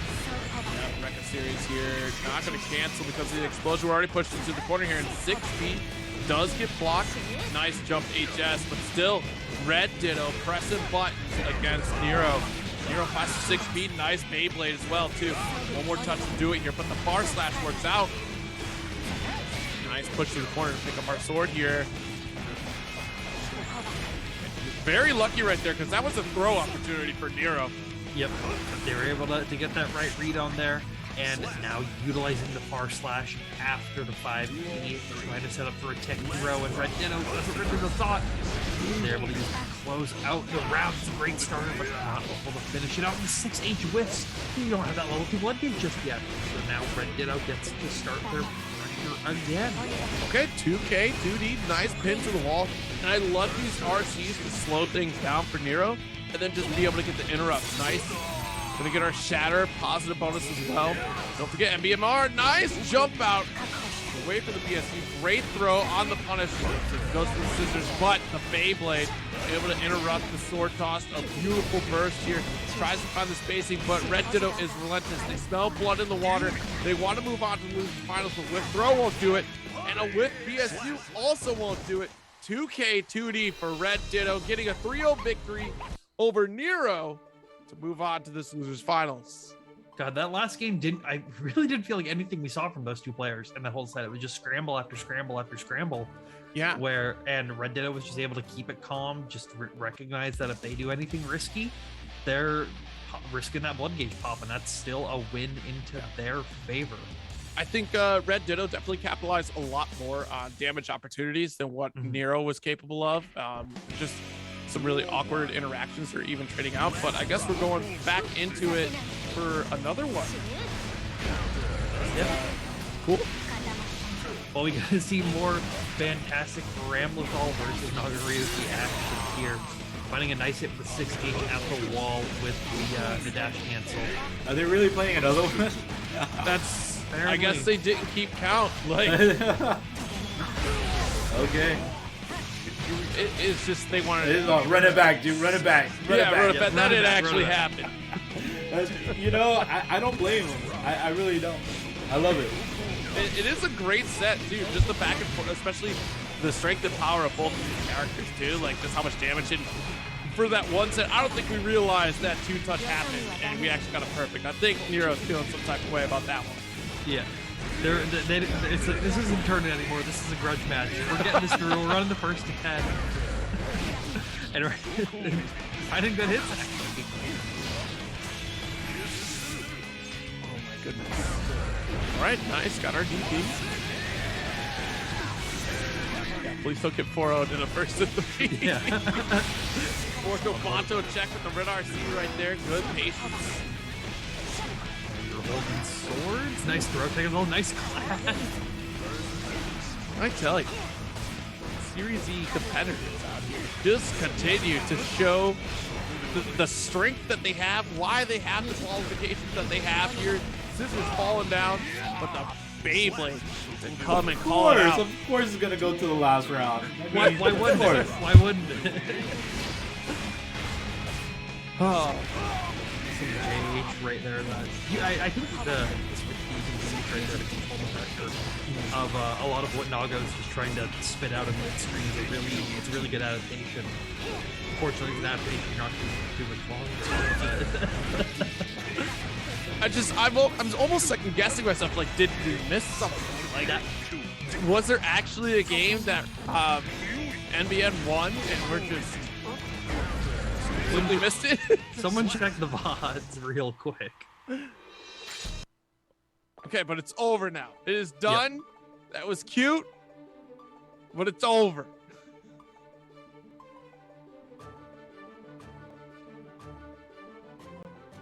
Oh no, they hop back back on. on. Do it. They hop back Don't on. you do it. Oh my goodness. Wait, what's going on? They hop back. I don't think they're looking at Discord. Wow. Because they just immediately hop back on. Can I like pull it out from here? Can I stop it? It's time to Alt F4 and just open up a new room. Wait, hold on. Can you not pause? Oh, I can't push nothing. I'm stuck. No, just stuck to watch. Oh wow. Somebody in chat has Red Ditto with the Zam's phone number. Give him a call real quick. Tell him it's over. The match is over. The match is done. Referees counted 1, 2, 3. Yeah. There's a flag on the play. This whole court is out of order. Unnecessary beatdowns. Yeah, just do that again. One more The time. perfect 2-touch. One more time, Red Ditto. We greatly appreciate it. Oh god. Alright, at least he uses burst. Let's go. Yep. No Well, burst, you know no more what? defense. Y'all should Oh, be my using. Lord, This it's is a- actually they're trying to hold out to make sure that you all use Maturino coach. There's still only 12 left, and it gives us more time to achieve the goal of getting you all used up before Grand Final. This is something. This is something. You know what? First time competing in Weds Night Fights, has been around for Bamboo Battles, like you said, and also playing in the can opener series. And fascinating that this is the first impression that MDM is making on Weds Night Fights here. It's you know, I'm gonna hey, exit spectator mode as soon as I could get up. Yeah. And just go to a different cat. Well, still we need Red Ditto to lead. Well, you can dismiss the room as we're playing. It'll boom. It takes a long time to rejoin all this stuff, so I don't trust this. Okay, so Chad is saying that Zero did win game 2. Oh, Did we really miss Really? that? Did we all miss it? Did it happen that fast?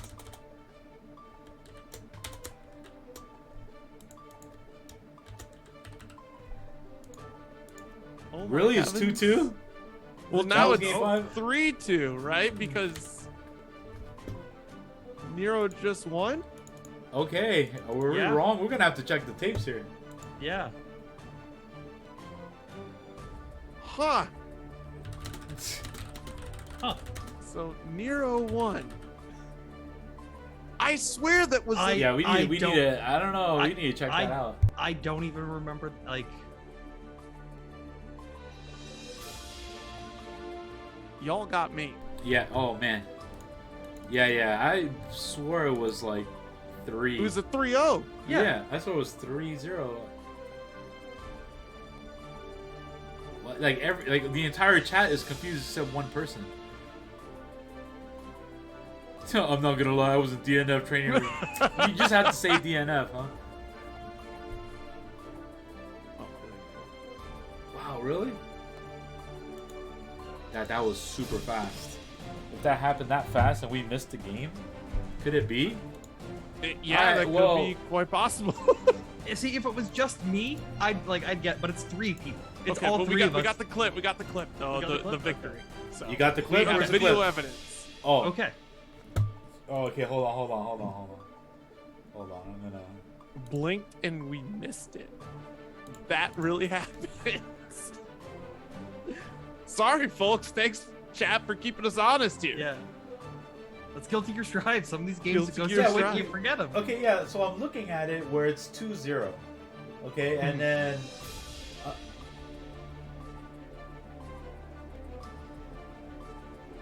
Yeah, and then yeah, this is definitely where Red Ditto wins. But the thing is, some people are saying that Nero won the second game. I don't know about that. Well, we have a Twitch file.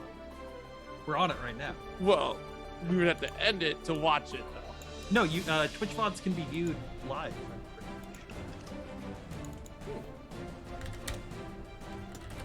I gotta show him.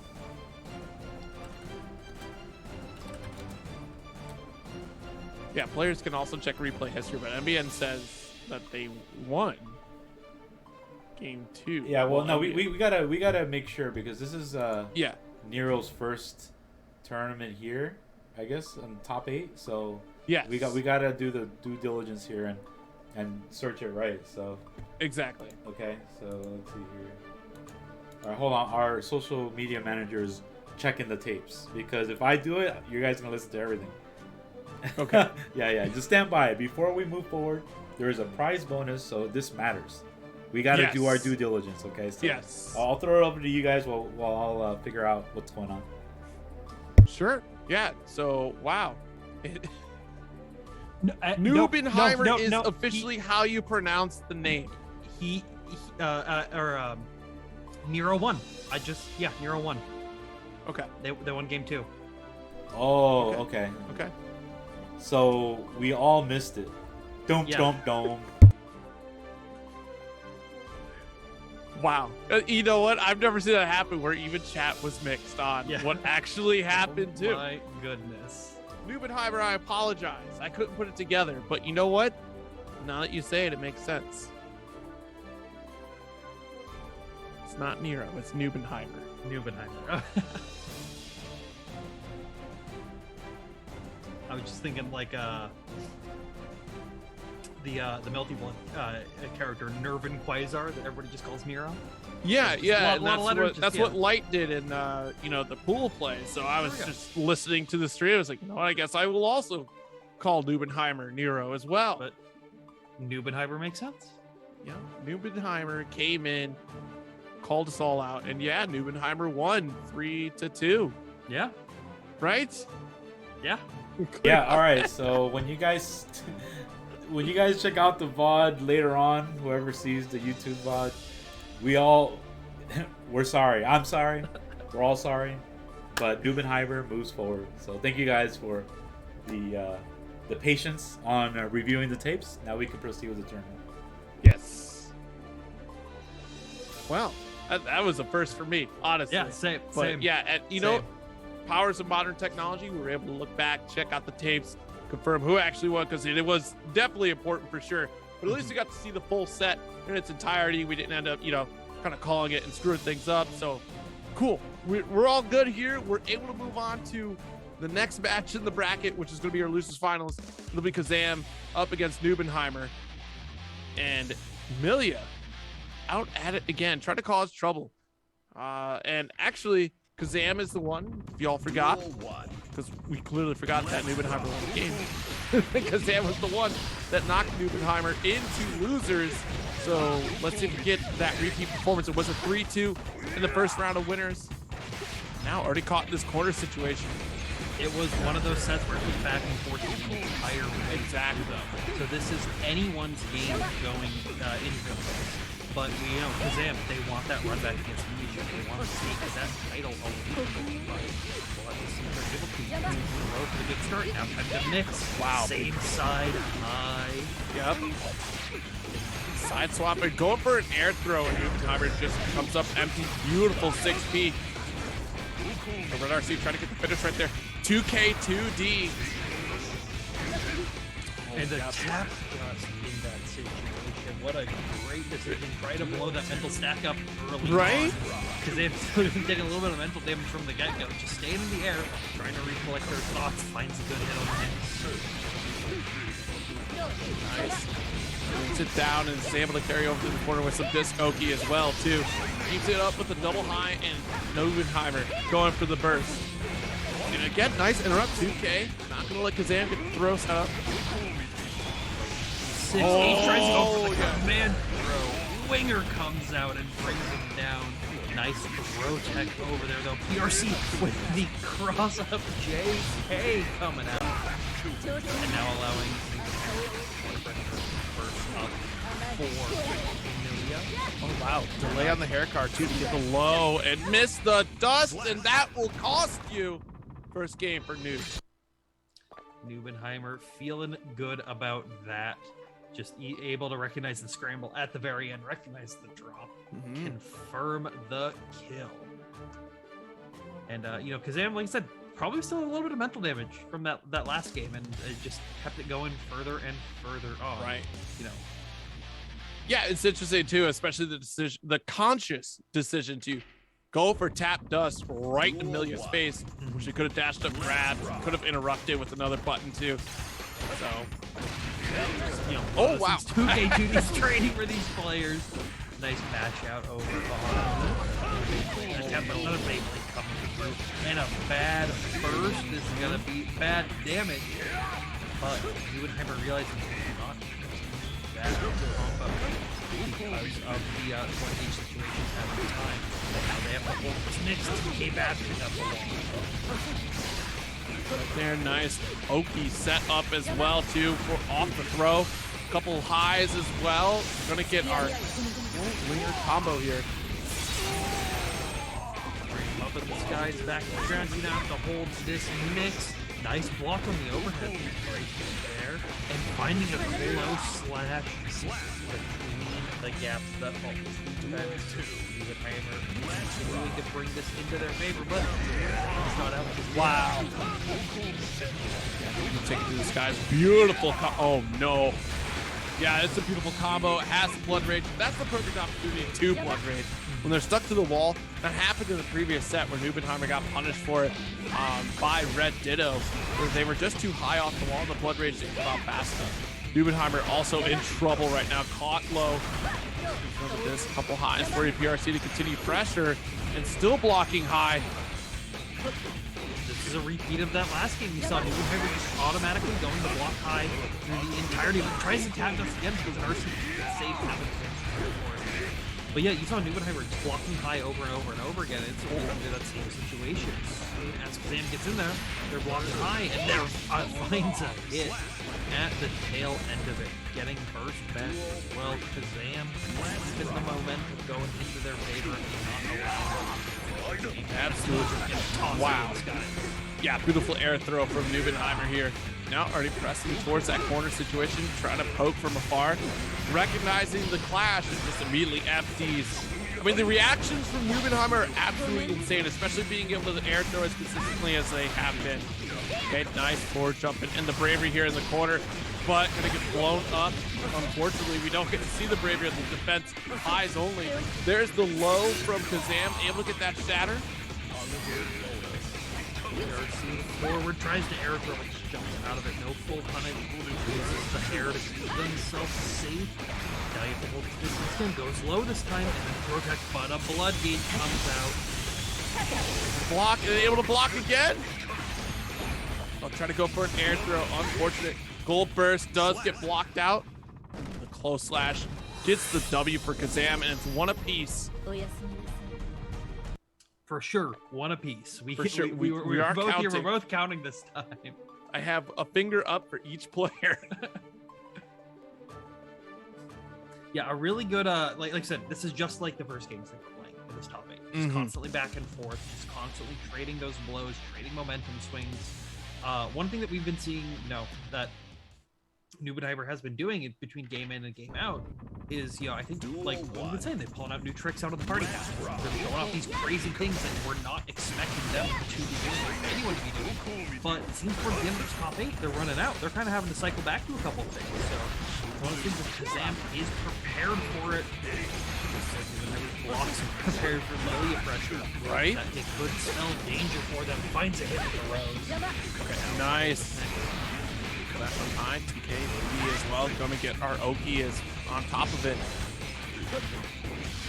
Run up throat. Yeah, you have like time to make a sandwich and then punish that 2H right there from Nubenheimer's Nagoriyuki. The dust crowded up. And turning this into Kazam's favor. So far, just staying away, not allowing Nubenheimer to get too much burst after the close slash hit, not allowing him to get that big combo. And that big blood gauge coming out as well. Mixed time. Goes same side, not prepared for it. Goes low, but now able to block it. Wow, Disc and the PRC able to get a punish as well. Beautiful conversion to get our shatter. Positive bonus to set up. What is it going to be? The slash, wake up slash from Nubenheimer. And a 2H. What a call out. Oh, and a burst right at the tip, not able to punish it. The wires to keep themselves safe, but Nubenheimer does not have a lot of ability to try to close the gap with the specials. They have just a lot of blood that they're sitting on and not a lot of life as well. Wow, slash closing that out there. I was not expecting that to be able to kill, and now Kazam taking it up 2-1. Yeah, just the overwhelming force from Kazam is such a strong suit in this matchup, right? Of just trying to overwhelm Nagoriyuki, be faster than what buttons are coming out against Nagoriyuki. Like, having a slower startup on some of those buttons is definitely the opening that Millia needs. But again, it's a part of that razor edge play, right? It's just, you're taking a big risk because if you miss time that offensive approach, you're going to get caught with that 2H out of the sky that you've seen time and time again for Nubenheimer. But Kazam has been unswayed by it and continues to play their set play. And I think that is just really commendable in this set thus far. So here we go. Game 4. Potentially the end for one of these players and the beginning for the other. Right now you can see just trying to find the spot to thread the needle to get hit. And around and now able to start to make a bad move. Once again, gets hit with the 6K though. Oh no! Fell short of the 2K punish right there. That could have been a great conversion. Goes low and does get thrown this time. Bubenheimer is going to press in this corner, build up that blood gauge, and the charge does connect. Yeah, I'll do you first. Now forcing the burst and a blood rage pop. You're going to get a big combo in there. Now bursting for Bubenheimer, keeping him in the corner. It's the blood freeze as a chain shift. Keep him safe, finds a nice trade. Gets the far slash series, but not able to OTG with the 6H. So uses a close slash to close that one out. Yeah, that was definitely a scramble in that corner situation right there for sure. And a beautiful burst though from Bubenheimer to try to take that corner positioning. And here we go, the mix begins. Great blocks from Bubenheimer. Air throw connects once again too. Tired of you zipping and zooping around in the sky still. And I love that Bubenheimer is preemptively jumping. You're expecting Milia is just going to commit to an aerial option. And Bubenheimer just wants to make sure, I earned this corner, I want to keep it. Yeah, it's an option that they've actually been doing against like every player, it seems. And now just seeing these constant overheads from Kazam, blocking them in there, not allowing them to try to get into the but it's nice throw, gets the run in the mix as well to go the same side. Low but blocks it. So much mix back and forth, back and forth that you're having to hold. Not a good situation. No! Yeah, should have dropped that combo. BSU will wrap this up here. No, what a... Gosh. Yeah, Kazam was in a game-winning situation right there, or at least round-winning, not game-winning. And dropping that combo at such a crucial moment allowed Bubenheimer to have that ability to make the comeback to get the throw, especially like you're guessing at that point, right? The shock value is just like, oh God, like I just dropped my combo. That was going to be the win. And then you have to pick up the pieces where you left off while still giving your opponent the opportunity. 2-all right now. This is it for all the marbles. Yeah, it's all the marbles and then some. If we go to the match read on use this code right before our grand final, we are in the last game right before it, and finding a great hit as well from the get-go, dealing a lot of damage with just a few stray buttons but now Kazam but no, too far from first, but at least, hey, you know what? At a safe distance, fully charged dust here. Go ahead, put on the damage. Oh my God. Yep. Jesus. If you don't have a and command it's still approach, going. Oh my goodness. Finds himself safe at the very end right there. Far slash in the counter hit deep. He is going to swing it. All that work that you did on that blood does not matter for the save. Gold burst now for Bubenheimer on that as well. Counter hit Beyblade in the corner. Oh my goodness. Goes for the super as well. Gonna get the 60. Stop it. Dash up super Stop. once again, spending all the meter for the most optimal funny proper. Flip this, put it on the fresh cut, get it shot over to the other side of the screen, and a throw to close it out. Bubenheimer ending it with a perfect. I'll have to say what Zero is thinking right now because they are speechless after that game. Oh my goodness. It was a goal burst and 2 overdrives. There was no health at all. Look, there's something. Hey, Bubenheimer's just built different, okay? I mean, one, you're blocking like a mad individual in the corner against Milia, and then goal burst, almost touch of death combo. That was literally the Twitter combo almost. Holy cow! We're going into a grand finals already. And they have to make the comeback, or they don't have to make a comeback. But they have to make a comeback against Umisho, and not from previous match experience for this tournament at least. This is Umisho's time to really show and say, hey, you know, you've gotten this far, you've gotten through everybody else. But you gotta come for the crown. You gotta come through the person who's been dominating week after week. And right now, it's doing a great job with that stagger pressure. At the wall, Deus Ex Machina for those big advantages.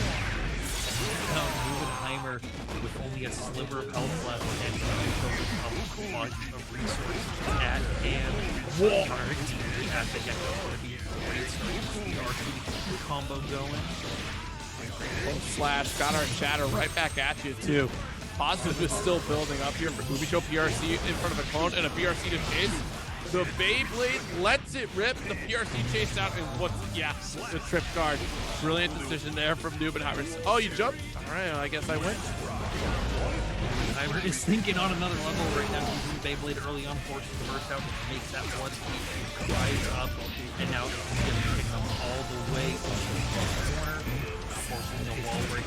Trying to mix up blocking overheads, but you can't block every bullet forever. Reload. Now we gotta do it one more time. Oh, ooh, I don't know about that jump there for Ubisho. Like, especially too, pushing out of the corner a little bit right there. Nubenheimer gonna get that BSU as well and continue to apply pressure. Have our 50%. PRC carry gets the kill. Just changing the stagger timing up ever so slightly on that far slash series, making it that Ubisho couldn't autopilot the instant blocking. So I got a great punish for it, able to take that first game 1-0. That's pretty devastating. That's setting a message and a half. Yeah, like it's been sent, received, it's been put on red, and it just explodes. Like the message has self-destructed. So, should you choose this mission? Duel 1. You got it chosen for you at the end of the day. I guess honest. so. And right now we're just trying to pace it up, trying to keep it a little bit close to that early capital style, not allowing it. But now they don't have a chance. Just whiffs the punish off of it. Nice throw kind of. Yep. Okay. BRC. Yeah. Especially after the just block too. Honestly, great recognition from Ubisho, just to at least get the drift to maintain that close range pressure that we're looking for. Yes. A lot of blood to work with, but finds the Beyblade in the corner. Tries to read the air back that jump back over. Their game plan going. Get back at the full game. I gotta say, for the first time, I've seen Ubisho be a little bit hesitant to pull the trigger at full screen, just because of this exact interaction of Beyblade closing the gap so quickly, and just the counter hit is just imminent from Nubenheimer. Nice tap dust there to get around already over Ubisho. Yeah, just really like setting a pace that I don't think Ubisho is as familiar with. You know, they've played Nagas in the past, but none of them have been this obtuse in their game plan, and it's working out for Nubenheimer. Right. Right now, tap dust coming though in time to be able to keep this combo going. Nice low. Got our shatter positioning here. Gonna go Deus Ex Machina as well for a hard knockdown and play the neutral game once again. What is the get up option going to be for Nubenheimer? Yep. Okay. Great back dash, a great anti-air as well. And a beautiful position there for Ubisho to take the round too. It was a check bait. Just able to headbang out there for victory. Ubisho now getting a little bit more comfortable in the matchup and a little bit more willing to pull the trigger. Exactly. Here we go. Juggles right there. First up, and that is exactly why we have Ubisho hesitant to even press the trigger. I like the clone setup here because that's going to eat up the Beyblade for you. You're able to zone out like you originally intended to. As well as putting Nubenheimer in this super high situation. I think that's more than it. They've come in like the Beyblade fashion. First coming out there is still going to follow up and close that round out. Wow. 5-1-1. Wonderful reaction from Ubisho to right on the burst, right? Just immediately taking the opportunity to get the punish. I was worried for half a moment that burst was going to have a couple more in vuln frames. They were just going to fall down right to the bottom. That'd have been so tragic. Ubisho was more than prepared for that situation to come through. They've seen it time and time again, and are going to try to get it to continue through these next couple of games. Nubenheimer, though, we've seen them come and bring these games back from the brink of destruction, as we've seen in previous rounds. So we'll have to see if they're able to do it more quickly. And just doing a good amount of damage. goes for concentration, give up reload, you gotta hold it. Yeah, beautiful slump scenario here for Umisho. And you just gotta keep guessing on defense as well, too. And one of these times, I mean, we saw it in the first game, right, where Nubenheimer did get lucky, and there it is. The backdash got the throw. Into deep, medium burst, a great momentum burst right there. And a big counter hit for Nubenheimer. Spends the overdrive. Let's get it to the next section of the stage. And just like that, health has been evened up. Being able to guarantee that break, we're going to get the positive bonus. A lot of blood gauge to make it too scary. Block the IRC. Just going to move the back. The first, but a first is not really late. Johnson coming out with the blood gauge pop. That is tremendous timing too, right? Like the YRC getting blocked immediately, having the burst and just pulling off the stops to get like at least one trigger shot. And the moment we got the hit, we kept firing away just to make sure that the Goryu could stay as far away as possible. We don't get punished. But here is the big one coming through. DP gets the counter hit. This should be death right here. Yeah, that's super good from the girl. Oh, where did it go? That was one hit. Getting a perfect after that last round, just showing the momentum shift that you have never seen in the game. Now I do enough shots to pace it out. Not wanting to spend that one game. You know the risk. Through this top eight. At the wall. This month and reload. Guys pick up around. Jump in as well too. And once again, already caught in this corner situation. Now guard break is a factor as well too. And the Beyblade perfect reaction to time against the curse and get the full punish as well. But we're already blood raging. And what a timing! Able to wake up throw. The burst is gonna whiff, and this will in fact get the kill for Umisho to take the lead in this grand finals 2-1. I like the decision over there from Nubenheimer, just trying to PRC immediately afterwards to land on the ground to blood gauge pop them. Unfortunately, it was just a little bit earlier than they wanted. Yeah, You know, like if, just a fraction too little like- too late for that situation, right? I can't remember if they had any meter, but they just held FD down while they were going down the skies a little bit. That blood gauge would have lasted just that fraction of a bit little longer, allowing Right. them to get the pop situation as they wanted. Okay, well, essentially tournament point right now for Umisho too, right? So this could be it, but Nubenheimer has been showing time and time again that like they're capable of closing the gap, but can they seal the deal? That's the next part of the game plan. Right now, they're listening to a good start, being a lot more conservative with their blood gauge. Yeah. You know, not going for that immediate pump, going in and heading the super confirm. That's going to be big damage. I don't think it's death. It's just Well, I didn't think it was death either, to be fair. doth it slay? Yes, it do. And finding a great hit over there from Umisho, resetting the momentum back in your favor. Now you're holding the classic Umisho right here again. Shot, get hit. Cap doesn't block it this time, but he's able to pull it, get thrown, and that's a reload. Jeez. How do you block this stuff, Nubenheimer? Seriously, you're a bad one.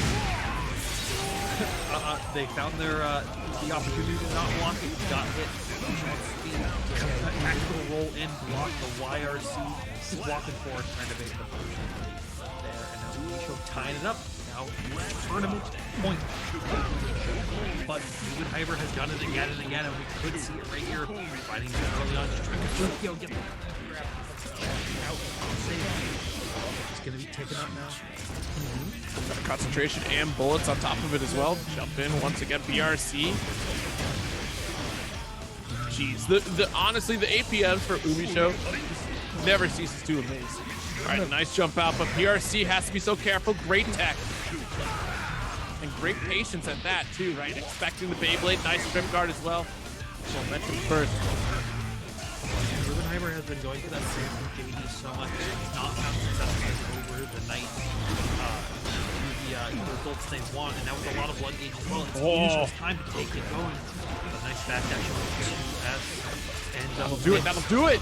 Yep, no burst. Deus Ex Machina out of your corner. You're dead.